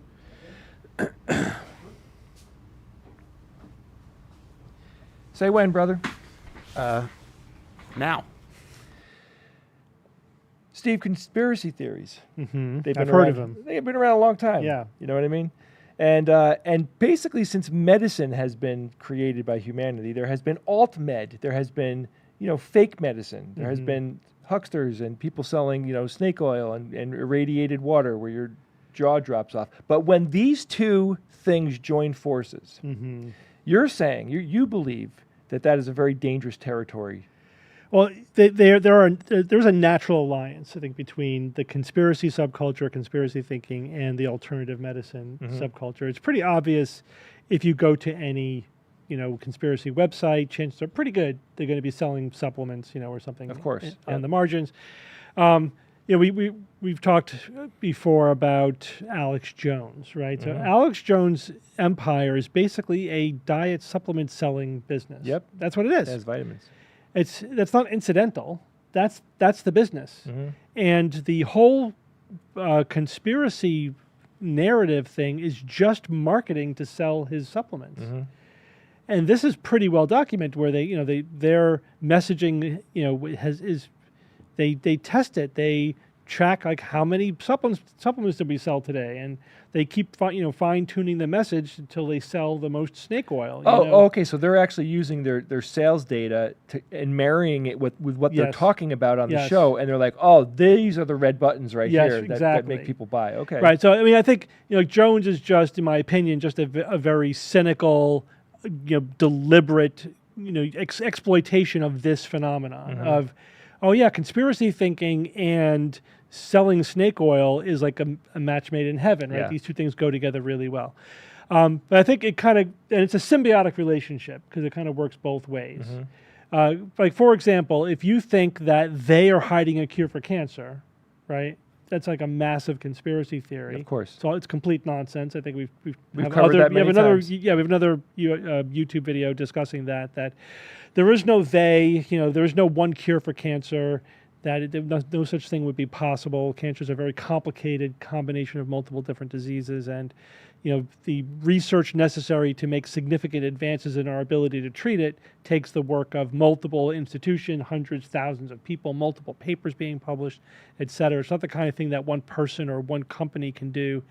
And there would never be one single cure for cancer. And if anybody who could develop an effective treatment for cancer, it's built on a mountain of science that you can't hide from the world. Of course, there's no plausible scenario where you could legitimately be hiding a cure for cancer. But there isn't a lab out there that could do it all by themselves and cure all of cancer, right? Yeah. Right. This is something where we have tens of thousands of researchers, working and sharing information. There's other countries in the world too. Yeah. You know what I mean? Yeah, so you would have to replicate this conspiracy times every, country that's doing scientific research in the world. Yeah. And of course, this conspiracy has been around for decades. So you think that someone found the cure for cancer 40 years ago and no one's replicated that research ever since? Yeah. It makes absolutely no sense. And the cherry on top is if there was, it would be one of the most valuable medical interventions that they could charge a lot of money for. There'd be a lot of money to be made off of how good it is. Right, exactly. So the whole idea just falls apart once you look at it. But why does this persist? Why does that belief persist? Because the narrative has marketing value. Yeah, that primarily. There's psychological reasons as well. But what's the marketing value for that kind of narrative? Well, if your goal is to sell snake oil, right? Is to sell medical interventions that are not based on science, that don't work or they're not effective or not safe or whatever. You have a few options. One of those options is to just make whatever claims you're going to make.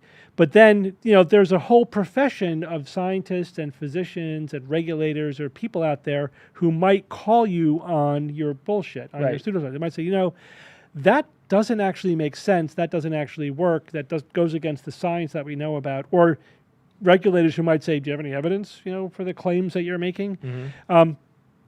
So it's really useful to be able to tell your potential customers, well, the reason why this is happening is because they're part of a conspiracy to suppress real natural cures from you, because natural cures don't make money. Now give me $1,200 for my bullshit natural cure. And if enough people say it often enough, then it becomes part of the culture. Yeah. So that's the symbiotic relationship. These snake oil salesmen use the conspiracy theory in order to defend their pseudoscience. And the conspiracy theorists use the supplement industry to fund their conspiracy theories, right? So it kind of works both ways. And of course, where's the media on all of this? Well, they're just on the sidelines, rooting for the whole thing because it's all great clickbait, right? It's all great sensationalism. and so they're not likely to like really call them on their BS. They're more likely to just say, look what these people are saying. Isn't that exciting? You know, click our link, buy our thing. At best, they might once in a while they might poke a little bit, but yeah, you're right. I mean, it all has turned into individuals. When it becomes big enough, then the sensation becomes, look at what they're getting away with, But by and large, the 99% of the reporting is sensationalizing the whole thing. The more unusual, the more sensational is that somebody is saying, the better that is for engagement. Yeah. And of course now with social media, there's new layers to all of this. Not only does it sort of automate, the whole clickbait process, and also automate the ability to fund your whatever you're doing by selling things, online. So it just makes everything so much easier to have this sort of symbiotic relationship. But also, it's the media thing. Like this is the new media, but they're also driven by engagement and clicks and whatever. But they can automate it in algorithms, so they can make algorithms that have their own positive feedback loop that will reward, basically the clicking of more and more radical, more and more out of the mainstream kind of videos and content and views, and encourage that. So now we're radicalizing people who are just using social media into more and more conspiracy thinking, all to make money.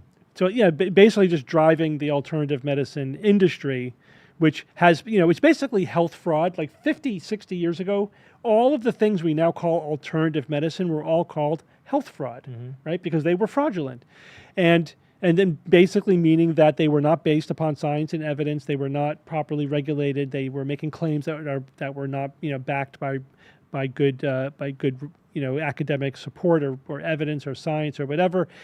And you're not supposed to sell fake treatments to people. That was a basic understanding. But they pulled off the greatest con in human history, in my opinion. Where they just said, hey, but this is not.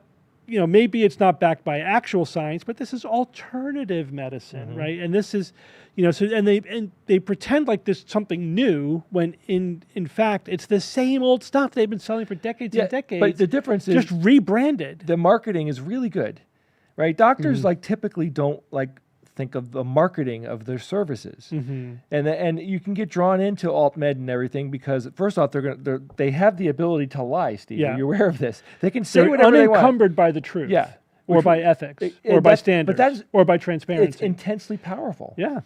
It gives them the ability to weave stories and to come up with solutions and to make and things. The conspiracy theory is one of their main marketing ploys. Yeah. Yep. Right. Why isn't there evidence to support your claims? Because there's a conspiracy. Why is there evidence to show that your claims are wrong? Because there's a conspiracy. And conspiracies are sort of a ready-made sort of mental trap, right? So conspiracy thinking, we do know, because it's been researched quite a bit in the last 20, 30 years, there are some people who are predisposed to conspiracy ideas, conspiracy ideation. They pretty much believe every conspiracy, but everyone's at least a little susceptible to conspiracy thinking, and we tend to be opportunistic conspiracy theorists, meaning that if it meets our immediate ideological tribal needs, we'll engage in a little bit of a conspiracy thinking to say, I don't trust that number, or I don't believe this because it doesn't fit my narrative or it doesn't support my tribe. But they don't believe every crazy conspiracy that comes down the pike, right? Yeah. And of course, being a skeptical, scientific, analytical thinker are relatively protective against engaging in conspiracy thinking.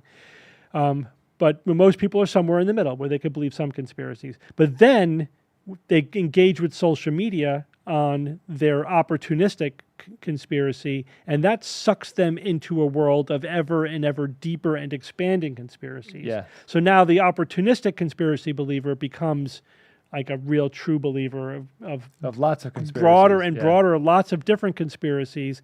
And alternative medicine is right there telling you that, nope, they're lying to you about vaccines. They don't have the actual treatments for anything. They're just trying to make money. It's all big pharma or whatever. Sometimes it's not big pharma. Sometimes it's big insurance or whatever. It's just they choose their villain as necessary. Yep. And they coexist very nicely. I mean, we've been to conventions where we were, we went in, pretending to observe. To observe. But we at one point I remember we were like, we had someone, I showed a fake picture that I doctored in Photoshop that had like a little ghostly figure, and the woman was giving us a reading about, and it's like all fake. But the bottom line is we've done this. We've been there. And you could have a person in a booth right here that's selling a pseudoscience or conspiracy, and right next to someone else, and like they could clash, but they don't care. They could be mutually incompatible. Yes, and they just don't care. Doesn't matter. It just doesn't even hit their brain. Yeah. That it's the hypocrisy, you know. Well, like what's happening? because it's also part of like an anti-expertise movement, right? It's like not only are like you can't trust authorities, you can't trust information. There are no experts. Everything is just a claim, and the trend on social media is that everything is just a performance. It's all performative. It's all for driving engagement. It's all fair game. It's all fine. Yep. There is no truth, and any claim to truth is by definition elitist.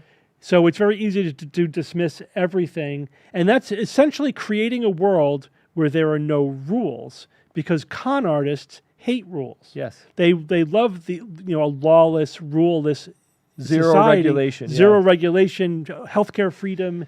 They want that because then they could sell whatever crap they want to sell without being held to any standard. But they're pushing up against the professions that are based upon evidence and standards and transparency and ethics. They're also finding it easier and easier to infiltrate it as well. And unfortunately, as we raise a generation of people who, again, are grown up on social media where there's no truth, like in this post-truth world, even the ones that find their way into professions are still a little bit more amenable to but there's alternative ways of thinking and there's alternative medicine. And, who's going to be, who am I to be judgmental? If you feel this way, if you think this way, it's fine. It's all good, And, when you're in a field where you can lie, and there is no real way to have it be stopped, right? You just you're living in a field that isn't regulated, right? We could talk about supplements. The regulation is minuscule. Then they have all the power because the consumer has no power. Exactly. And the quote unquote good guys, like the scientists and the doctors who are playing by the rules, they get turned into villains. Not only do they get turned into villains, but they don't have the same. Their sword is very short compared to the bad guys because they are walking the line. They're doing what's right. So in the end, what we're left with is this massive imbalance, and there is no way to fix it. You need the government to actually do something. The way to fix it is by enforcing standards, regulation, and professionalism, and getting information out there and teaching the public critical thinking. Because again, the more analytical, critical thinking, scientifically literate they are, the better. The more resistant they are to these kinds of things. But why isn't it happening, Steve? It's happening, but not enough. Yeah. And the balance is shifting. Because you have billions of dollars funding these movements to weaken regulations in the name of the freedom of the consumer, but it's really the freedom of the snake oil salesman to take advantage of the consumer. Yep. Right. And the more money they make, the more money they have to lobby and infiltrate and weaken the regulations and weaken the standards.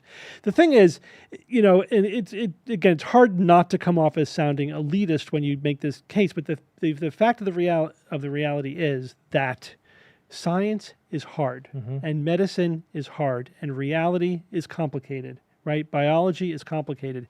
There's nothing easy about any of this. And if we want to have the best chance possible of the treatments that we sell to people, that we offer, the services that we offer to people to actually improve their health, make them live longer, have a higher quality of life, then we need to be held to a rigorous standard of science and evidence and transparency and replication and evaluation, all of those things. And we have that system. It's just being attacked and weakened by the people who can't survive in that system because their claims are wrong. They're not vetted. They're not replicable. They're not science-based. They're not even compatible with basic scientific, scientific laws and notions at this point. It's just magic. They want to be gurus. They want to have all the power, all the respect, and be held to no standard but their own selves, right? Their own authority. And what's ironic is that they've somehow managed to convince a lot of the public that it's the people who are playing by the rules who are the bad guys and the con artists, Right. who are trying to pull one over on the public, and the people who want there to be no rules and who make tons of money, way more money than I'll ever see, right? Selling snake oil, they're somehow the brave mavericks bucking the system. Boy, that mirrors the political world pretty nicely too, doesn't it? yeah, you could say that. So, and the conspiracy theory is at the center of the whole thing. It's the don't think, just feel.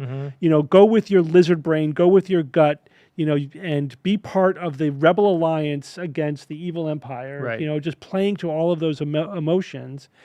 Whereas, like, if you actually look at the evidence and understand how science works and understand how systems work, there are reasons for everything. And, Right. and it's there to protect the consumer, Yep. to hold practitioners to an actual high standard. So anyway, but the conspiracy theory turns everything on its head. That's right. That's by design. Yep. That's the goal, and it's all to sell supplements. Alex Jones is just the most obvious example, but that's the whole industry. That is the whole alternative medicine industry. It is, we have to weaken the rules of science and regulation so we could sell bullshit to as many people as we want. Right. That's what it's about. And if you're hearing this, educate the people in your life. Let them know. Like, a lot of people don't know what pseudoscience is, or don't know about the fact that there's an incredible amount of medical and health scams out there. The whole wellness industry and all that stuff. Like, it's remarkable how deep and dangerous it actually is. I mean, you could easily go to a doctor. I mean, I remember when I was a kid, I remember being in college and I had allergy. I have like bad sinuses my whole life. My sinuses are just, can easily get inflamed and stuff like that. And I ended up at a homeopath. Had no idea what it was. First time and they're like, they did like this electrical thing, they do like the electrical They did the thing. Hold the thing and this how you look at your arm strength. Yep. And then they asked me a bunch of questions about like, what do you like to eat? I like oranges, I like bread, I like tomato sauce. I eat a lot of pasta, all that. Well, it turns out that like half the stuff that I like to eat, I'm allergic to. Yeah. And they gave me the drops. And, and about 2 weeks after doing it, I'm like, it just seemed bullshit. Because it was. Because I'm like literally putting drops in my mouth that never tasted like any other medicine I had ever taken in my life. It was water. Right. But that alone, like, you just get someone that doesn't know better gets directed to a chiropractor that's a chiropractor that's treating things like disease. Sure, you can go to one for muscle pain and stuff like that, but bottom line is you easily can get diverted to one of these pseudosciences. Yeah, and also the other thing is it's a continuum. It's not like there's I'm not trying to tell you like there's the institutionalized medicine is all pristine and there's alternative medicine is all horrible. It's a continuum. Of course. It's very easy within even legitimate science, legitimate medicine that's trying to do a good job and trying to be careful. It's very easy to deceive yourself. Yeah. It's easy to do research which doesn't quite get to the truth, that reinforces your prejudices, reinforces what you wanted to believe, if you don't have someone looking over your shoulder. Well, let's be fair too, Steve, because I had this happen to me during the pandemic. For some reason, I guess my cartilage is wearing away in my hip joint, right? And I had inflammation because, inflammation can bring on inflammation. It's one of those things, like, you got to be careful. So I was having hip pain. It got really bad. I go to the doctor. He's like, you need a hip replacement.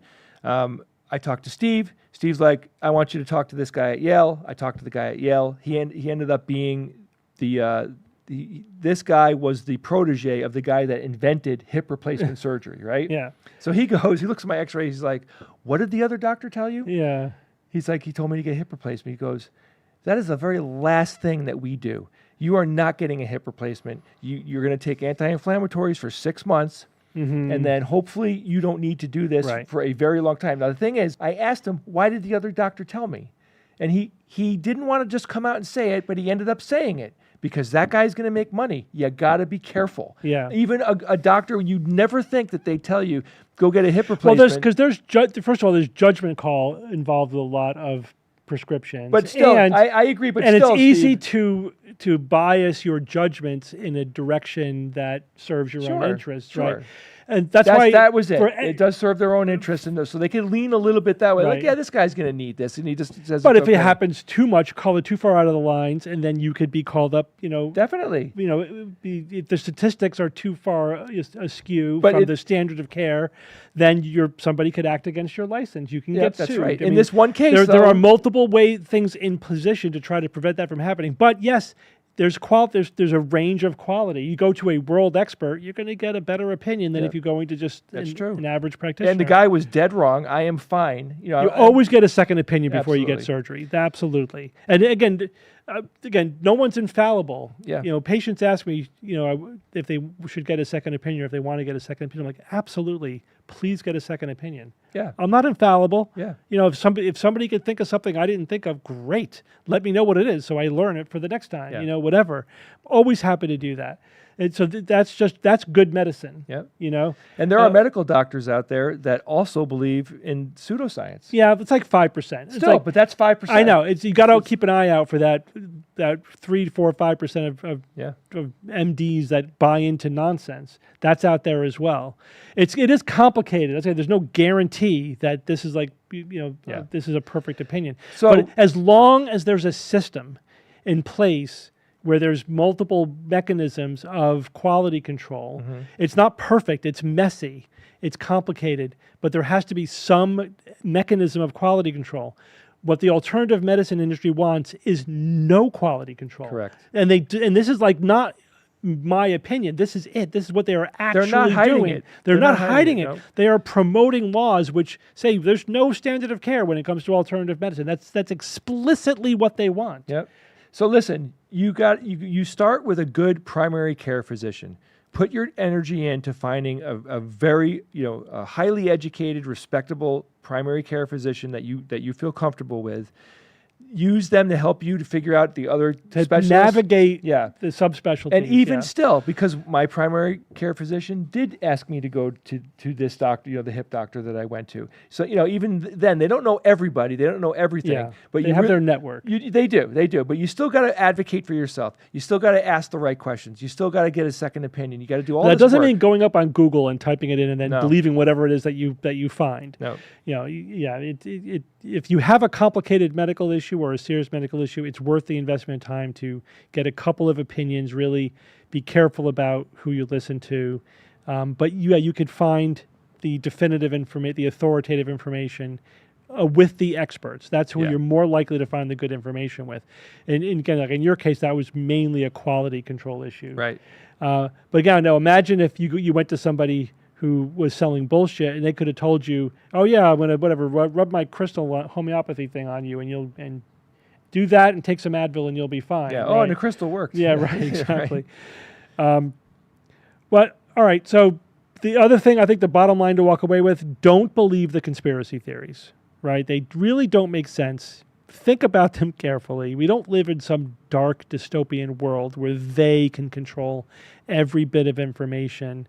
You really think about it, and do try to find what the consensus of expert opinion is, what the standard of care is. It exists for a reason. Don't toss all that out for some cardboard conspiracy theory, because that pathway will lead you straight into the hands of the con artists who don't have your best interest at mind. They may talk a good game, but they're really just trying to extract as much money from you as possible. And a lot of them are self-deluded too. They might not even fully know just how BS absolutely, their because they're not thing following the process. No. They're not doing their own due diligence. Right? Yeah. We have a responsibility to do due diligence, to follow standards, to be transparent in what we do, to be open, to not just trust ourselves, but to trust information in the system. And they want to be gurus who have all the authority themselves. Yeah, and when they've spent the time and they've built a career around this BS, they're going to hold on to that. Yeah. And I understand it, but Right. you got to be aware of that and you got to watch out for that.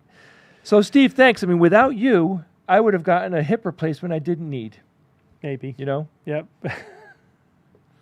Well, there you have it, people. Steve Novella saves another life.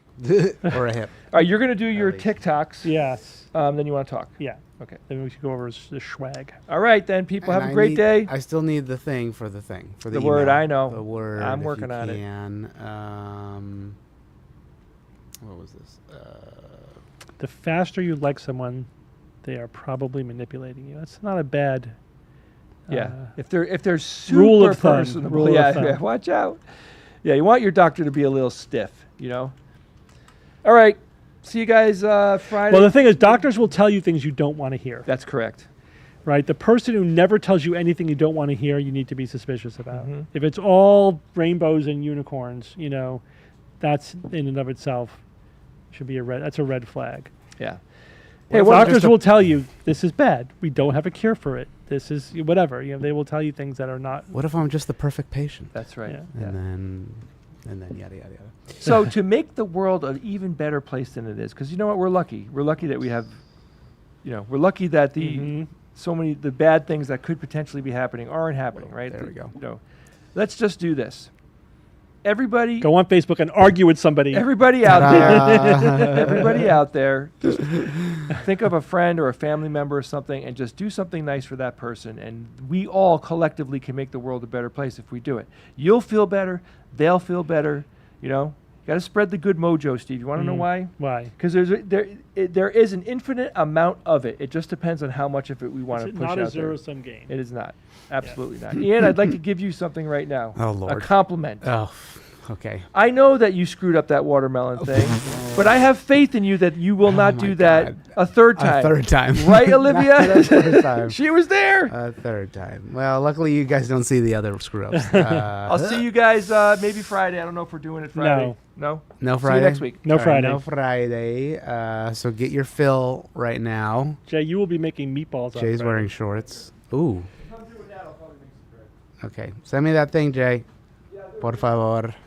Okay, let me get set up, everybody. Chat, you can chat away. Oh, speaking of which, chat, while I'm getting set up, actually, let me show you this. If you go to our website, theskepticsguide.org, and go to the events tab under all events, you can scroll to Private Show, Washington, D.C. Click on that. It'll lead you here to the location where you can buy a ticket. Add to cart, and then you do PayPal or Venmo or Pay Later or something else. So if you want to come see us in D.C. for the private show, please do it. It's right before the extravaganza, so make a day of it and do both. Thank you very much. There it is. Hold on, let me fix the camera.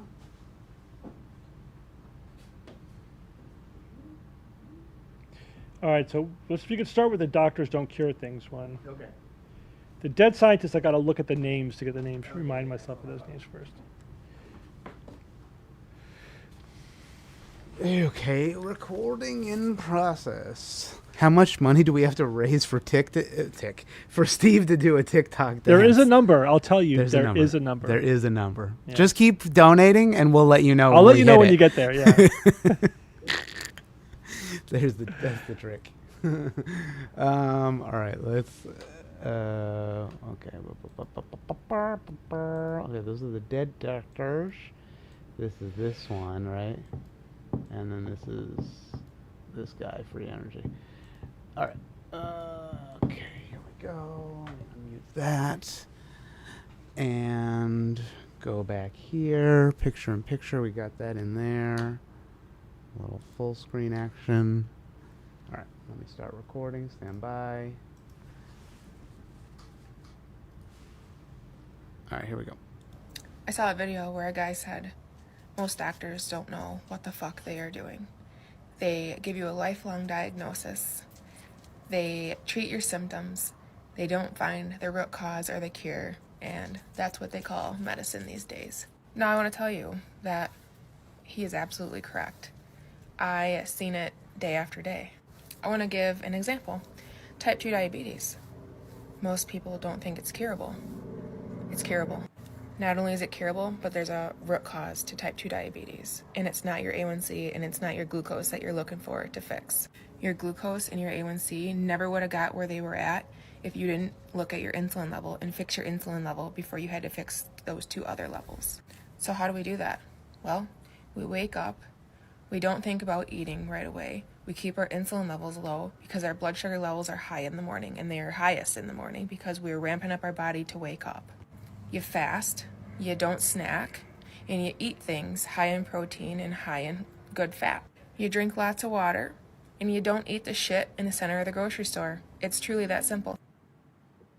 I assume I'm just going to take the beginning part, right? Like up until... Yeah, you could decide. Yeah, I'll cut where around to maybe, cut it 'cause off. There's some stuff that's maybe okay to bring up. All right, let me make sure you're lined up. I think that's pretty good. Actually, that's good. All right, we're rolling. So she saw it on a video, huh? I guess that means it's correct. So the idea here is that doctors don't actually try to treat the underlying causes of disease. Where do you get that? I mean, what do you think doctors are doing, with their education and all of the billions of dollars of research that's going on? Do you honestly think that like every doctor is an idiot? I mean, come on, be real. So let's go to the American Diabetes Association and look at their website and say, how do we treat diabetes? How do we treat type 2 diabetes? Number one on the list of this is now established standard of care medicine. How do we treat type 2 diabetes? Number one, exercise. Number two, diet. And they have an elaborate diabetic diet and what's good to eat, what's not good to eat. Number three, weight control, getting your weight down. Number four on the list, after you do those other three things, is medication, because some people absolutely need and benefit from medication. And then the other parts of the list are to address any of the downstream effects of having type 2 diabetes.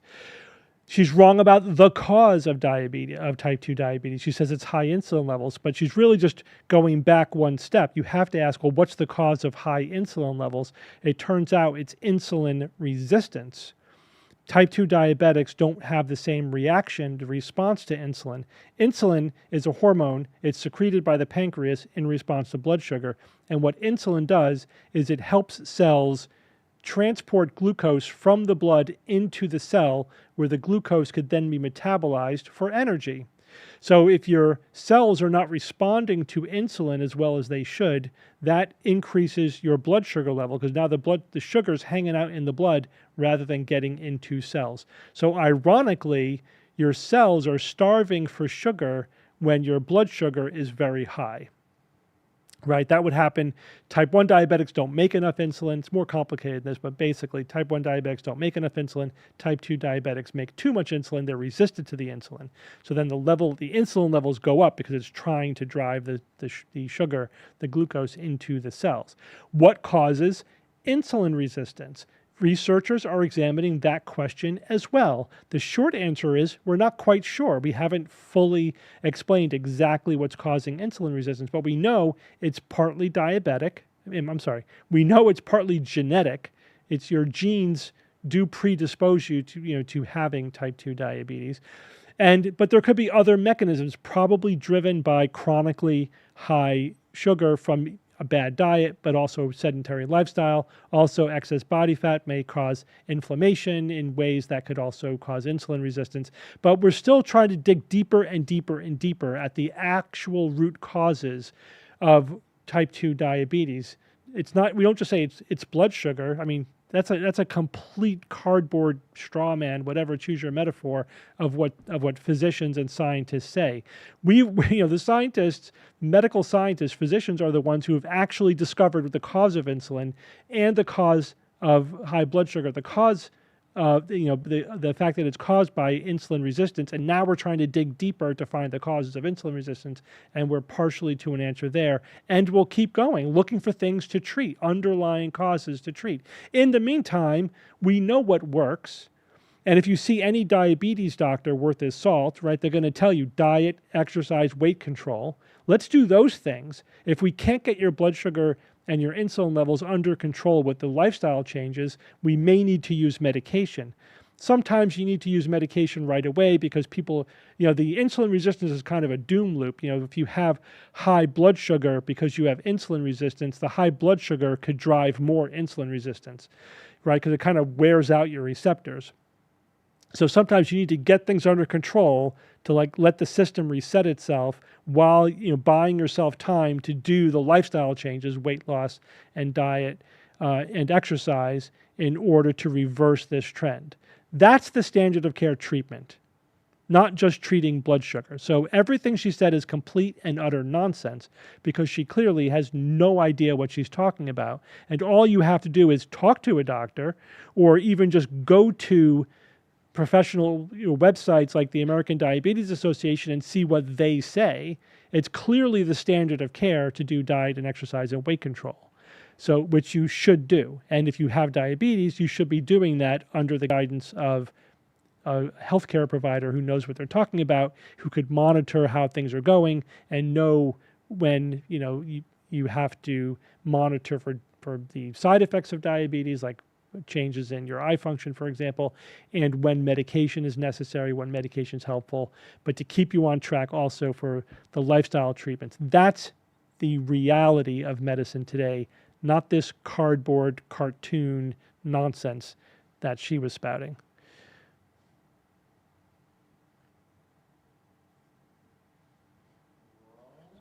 Very cool. Right. Diabetes. All right, so the other I'm just gonna one do diabetes. says there's 3. This is the more dead scientists. More.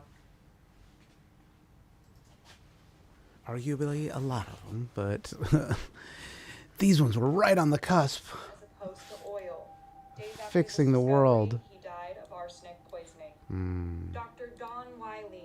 He found the cure for HIV/AIDS. Don Wiley. Don Wiley. He's a wily one. Hold on, let me fix the camera. It's a little Mark A. off. Smith. He found a treatment for Alzheimer's. He passed away in a freak accident. Maybe I could write these down. Yeah. You have a piece of paper? Don Wiley. Wile E. Coyote. Super genius.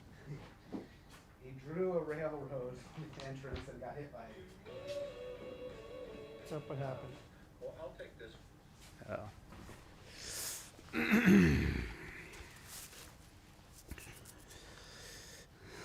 Poor Wile E. Coyote. HIV/AIDS. He was Don Wiley. Spooky. Ooh.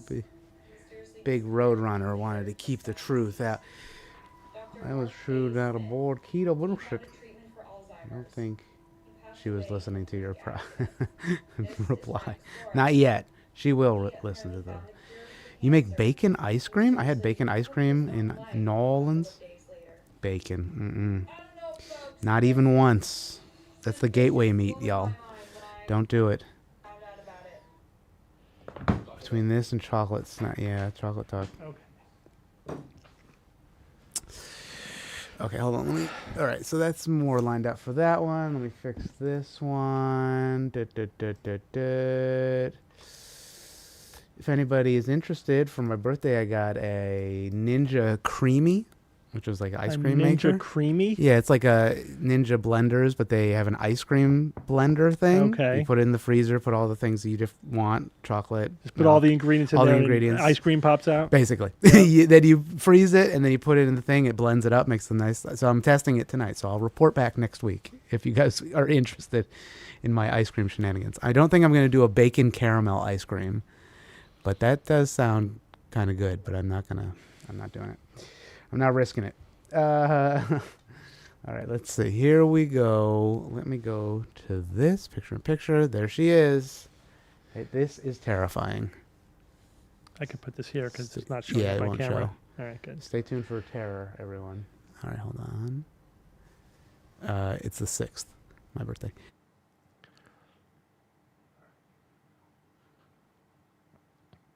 This is nuclear physicist Dr. John Mullen. He discovered how to generate clean and free energy as opposed to oil. Days after this discovery, he died of arsenic poisoning. Dr. Don Wiley. He found the cure for HIV/AIDS. He mysteriously disappeared and later was found deceased. Dr. Mark A. Smith. He found a treatment for Alzheimer's. He passed away in a freak accident. This is Frank Suarez. He apparently found the cure for cancer. He mysteriously took his own life a couple of days later. I don't know, folks. This is suspicious. Blowing my mind when I found out about it. Okay. All right, we're rolling.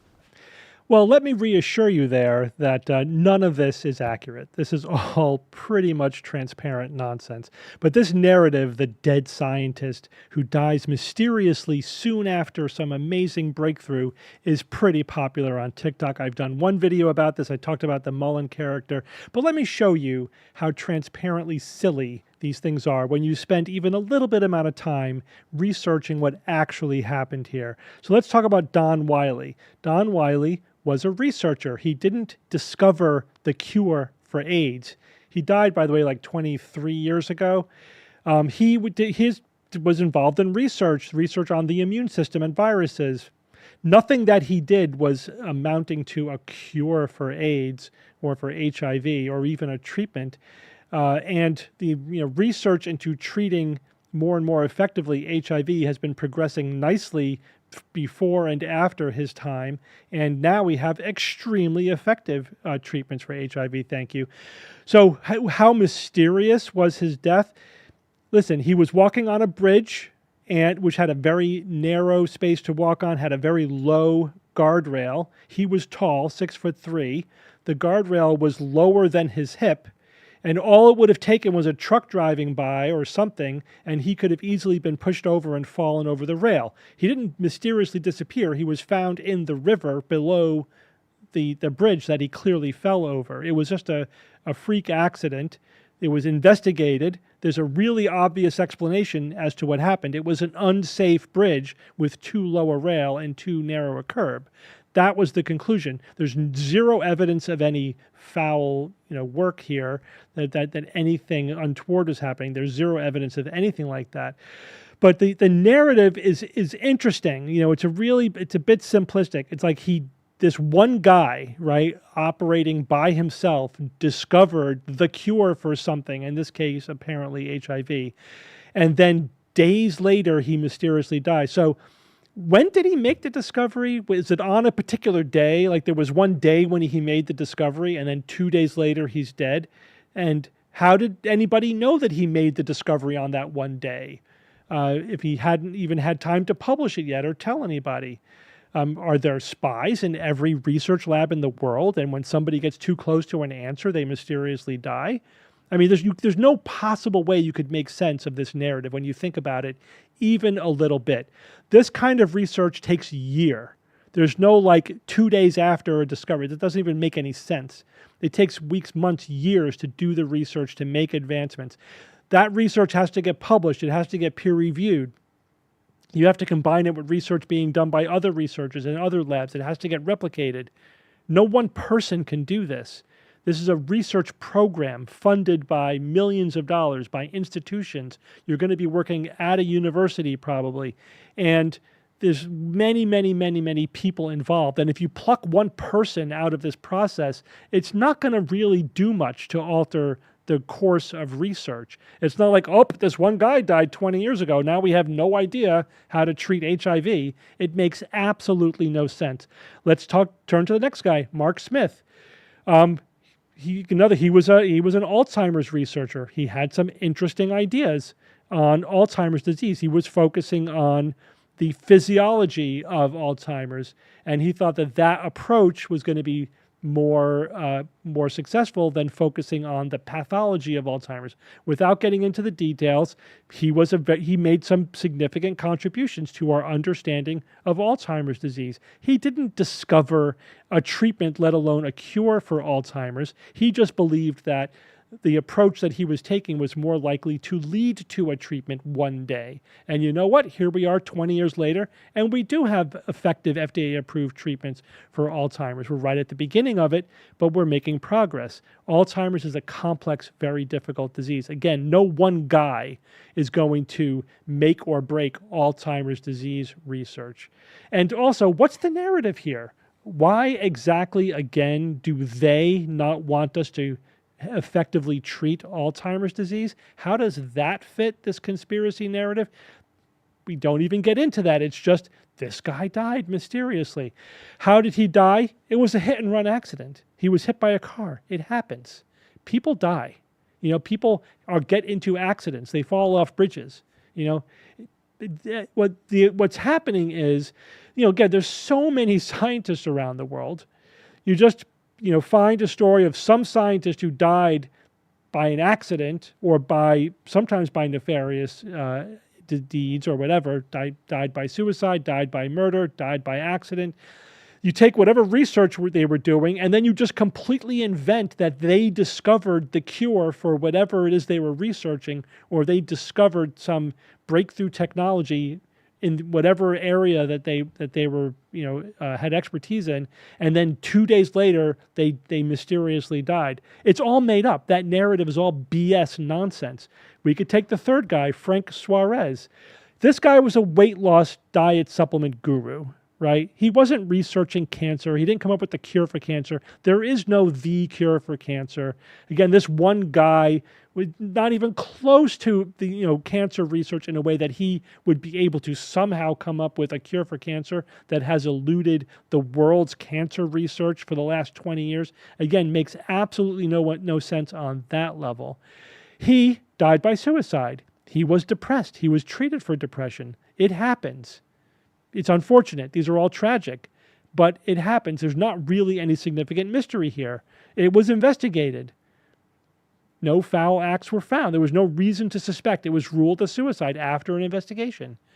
So, when you think about not just like, oh, some weird thing happened that blows my mind, but you actually try to put together an actually coherent story, which, the conspiracy theorists never do. It doesn't make sense. You can't make the whole thing make sense. So exercise your critical thinking a little bit here, and also just do 5 minutes of research to find out what the actual information is. And also just this narrative about one guy making this remarkable discovery that nobody else can replicate even after decades. That's not how science works, folks. It's not how it works. It's really impossible. That's not the way it's done. And there is no they out there, right? I don't know what world you live in, but there is no shadowy world-controlling group that can just decide to bump off random people or scientists whenever they feel it's inconvenient, for whatever maniacal control they have over events. This is not the world we live in. Again, this is just a made-up narrative that people use, I guess, to promote their TikTok videos. But, think about it. This is not true.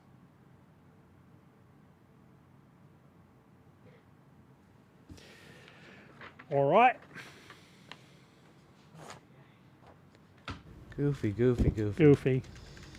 But it was 2 days later, Ian, after the eureka moment where in one day the guy discovered the cure for all cancer. How do they know he discovered it without having the cure? I guess killing him didn't work because they didn't. Wasn't the killing a silencing? Right. No, they still released it. They just killed him because they didn't like him or something. I don't know. It doesn't make any sense. It doesn't make any sense. It makes no sense. Try to write that into a movie script. Yeah. Anyway. God. All right, so we got this guy who's infamous. Infamous crank. Nassim Haramein. Haramein, I think. Haramein. Let me see if we can How's get it spelled? pronunciation. Haramein. Haramein. Yeah, I think Yeah, it's Haramein. Haramein. Nassim, yeah. And it's Nassim, so I would presume that's Nassim. Yeah, Nassim. Yeah, whatever. All right. This fucking guy. This fucking guy, yeah. Classic start. Let me hit start on this.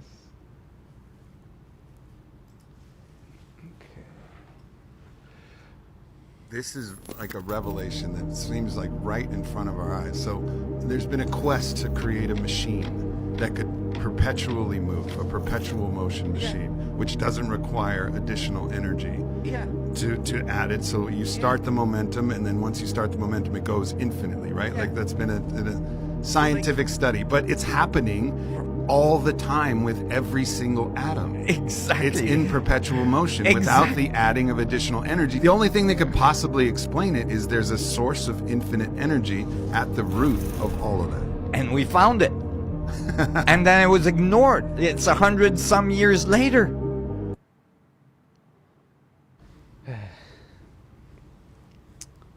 It's unfortunate cranks use AI so much Mhm. because it makes it like look so shit now. Well, whatever. Anyway, all right, we're rolling. So that guy is not a physicist, Nassim Haramein. He is a self-taught, what we would euphemistically call a crank, because he believes a lot of nonsense. None of it's taken seriously by the actual physicists who know what they're talking about, but he's made his career talking physics gobbledygook to people who don't understand physics and making it sound impressive. He really, you look him up on the internet. There's lots of extensive debunking of all the nonsense that he says he believes. He sells this crystal healing thing for $1,200 that's supposed to work by, again, these weird physical things that he says. But right here, just the notion of an atom is a perpetual motion machine. Let's think about this for a second. So first of all, perpetual motion machines don't work because it's hard to develop a system that doesn't have any energy loss, right? If it's making noise, it's losing energy, right? Sound is basically energy waves being carried away, propagated away from the system. Any friction, any heat, anything like that in the system will cause it to slowly wind down. But more importantly, you can't get energy out of a system. If you take energy out of a system, then by definition, it's going to wind down, right? So even if you were able to make a frictionless system that was in perpetual motion, the moment you take energy out of it, then it slows down, right? Unless there is a new source of energy coming in. The Earth going around the sun, been doing it for 4+ billion years. That's because there's no friction or very, very little friction in space. It's a vacuum, right? So things in motion will stay in motion unless a force acts upon them. So it's no surprise that in frictionless environments in space or in an atom, there's nothing to slow down the electron. That metaphor doesn't even really hold. It's kind of a simplistic metaphor for what's happening in an atom anyway. But the bottom line is atoms, electrons in the shells around their nucleus, that's a stable situation. And again, depending on the atom. And there's no reason to expect that, like a physical machine that's clanking and cranking away, that it would wind down in some way. If you took energy out of it, which we can do that, the electrons lose the amount of energy that you take out of them, and they go down to a smaller orbit or a lower energy orbit or whatever. If you put energy in them, there's more energy in the system. There is absolutely no reason to think that an atom requires infinite energy to keep going. That's not how physics, that's not how quantum mechanics works. That's utter, complete gibberish, which again is Nassim's stock and trade. That's what this guy talks. So, I'm not saying that somebody who's a self-taught scientist can't be correct or make meaningful contributions, but it's a huge red flag. Science is hard. It's very difficult to even understand what the cutting edge of any science is doing and understand what they're saying, let alone to contribute to it, let alone to say that you've disproven all of it wrong or whatever. You're smarter than every actually trained physicist in the world. That is the realm of cranks and charlatans, right? Those kind of claims. And of course, he's selling a bunch of nonsense. He makes a bunch of weird claims. And what he's saying, what physicists hear, what he's saying, they hear technobabble gibberish, not anything meaningful. But it's not meant to convince physicists, because if he was trying to convince physicists that he has contributed some understanding to our knowledge of how the universe works, he would be publishing papers in respectable journals. What he's doing, rather, to sort of bolster his persona, is he publishes papers in fake journals, in throwaway journals, journals that no physicist has ever heard of, that are pay to play, that don't have any standards, right? He's not publishing in real scientific journals, in respected journals. Why is that? Because he Probably because he can't. Why? Because what he's saying is absolute nonsense and gibberish, and he doesn't actually understand quantum mechanics and physics. He just knows the jargon enough to fake his way with non-experts. And this sort of idea that atoms somehow are evidence that there's infinite energy available is utter demonstrable nonsense. Not even consistent with even a basic understanding of modern physics. So don't believe any of it.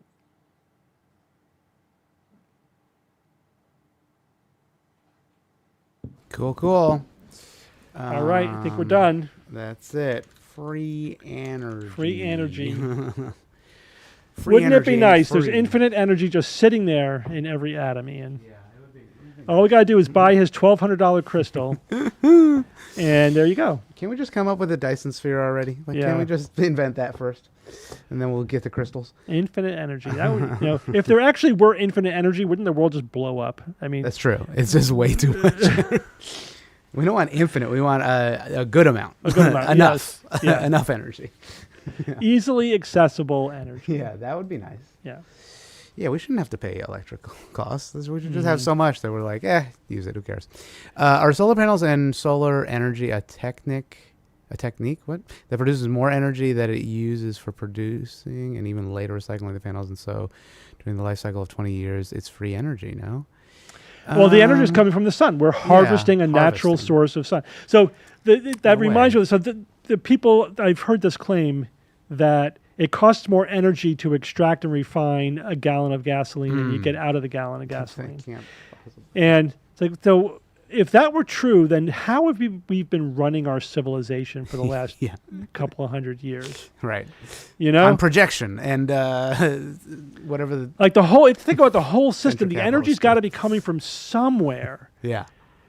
And the reason why we have a fossil fuel driven civilization is because it's kind of just conveniently packaged energy, high content energy that's just sitting there, and it costs way less energy to get it than the energy you get out of it. Otherwise, you couldn't make billions of dollars off of it, right? That's just basic economics. You couldn't make money off of it if it was a net loser of energy. Right. Same thing with solar panels. It wouldn't be worth doing it if you didn't get more energy out of them. And the other thing is there are life cycle analyses, right? There are many scientists, academics who do life cycle analyses of different types of energy producers. And you could do a life cycle analysis of a solar panel and look at its energy efficiency, how much energy goes into it, including life cycle, including recycling, everything. How much energy do you get out of it? How long do you have to use a solar panel before you cross over the payback period? You can also do a carbon cycle, like life cycle analysis. How much carbon goes into making it, and how much carbon is it saving us by producing, basically zero carbon energy? And how long do you have to use it, compared to, say, using the energy mix on the grid, let's say, depending on where you are, before you get your payback time from carbon. Those analyses have been done. They've been done for electric vehicles. They've been done for biofuels. 20 years ago, biofuels actually were kind of break even. They were pretty close to the line in that if you look at all the energy that goes into making a gallon of biofuel, it was basically like a gallon of biofuel energy worth of energy going into it. And if that was basically just a subsidy, for farmers, it wasn't really producing anything, which is why it was never big because it wasn't a net positive. It was a break even. But now with advanced technology and better methods, blah, blah, blah, it's now a net positive. We do actually get more energy out of biofuel than goes into harvesting and refining and making it. I haven't looked at it recently, so I couldn't tell you what the actual number is, but there is some little advantage in energy, 10 or 20% or whatever it is. Again, we're never going to run our civilization on biofuel, right, for that reason. Doesn't produce enough net excess energy to do that, and there just isn't enough land, or whatever. We're trying to get feedstock from waste stock, from the ocean, from this or that. You can't just get all your feedstock from planting crops because we don't have enough land to do that. We have to feed ourselves. We need the land for other reasons. So biofuel is always going to be a niche kind of market for very specific things, or just ethanol blend, whatever. But we're not going to run our civilization on biofuel for that reason. But the sun's just dumping tons of energy on the Earth every Just second. sitting there. Yeah, just sitting there. All we have to do is harvest it efficiently, and solar panels are extremely efficient at harvesting solar energy. Yeah. And they're getting better, cheaper every year. There's like little incremental advance. Remember when we first started really covering solar panels at the SGU back in year 1, they were at 12% efficiency.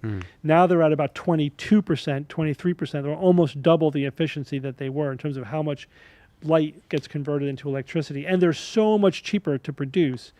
The cost of electricity per watt or per kilowatt for solar panels is it's like an order of magnitude less than it was 20 years ago.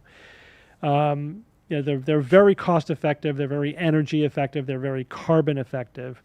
The only real limiting factor is that they're intermittent, so you can only have so much on the grid, at any one time, and there's no sun at night. Yep. There's not that much in the dead of winter either. Luckily, there's other energy sources like wind. And wind stuff. is good. Because wind can blow any time, and if you have a distributed enough overcapacity of wind, of wind turbines, like the wind's always blowing somewhere, basically. Depending on how widespread your grid connection is. So wind is good. A wind complements nicely with the sun with solar power because the wind could blow at night. That's good. But even that, either we need a lot of grid storage or you need some base load power, some demand following power. You need hydroelectric, geothermal, nuclear. Either that or we're going to be burning fossil fuel. If you want to get rid of fossil fuel, we should do everything. We should have nuclear, geothermal, hydroelectric, pumped hydro grid storage, battery grid storage, solar and wind. Pick the low-hanging fruit from every location, from every type of power. Do it as quickly as possible and phase out fossil fuel as quickly as possible. First coal and then natural gas. Yeah. Coal's got to go immediately, as quickly as we could shut that shit down. Yeah. The UK just, I think, yesterday shut down their last coal-fired power plant. That's good. They are now coal, not fossil fuel free, but they're coal free. But we'll see. We'll see how it goes. They're like a little on the edge of managing their energy. They might have to buy some energy from Europe in order to make it all work. They have a lot of offshore wind is like their big thing because they're like an island. So they have offshore wind is big. They got some solar. They got some nuclear. They're trying to build up their nuclear profile, which is good. Scandinavian countries, man, they got tons of hydroelectric. They got it made. They're good. That's true.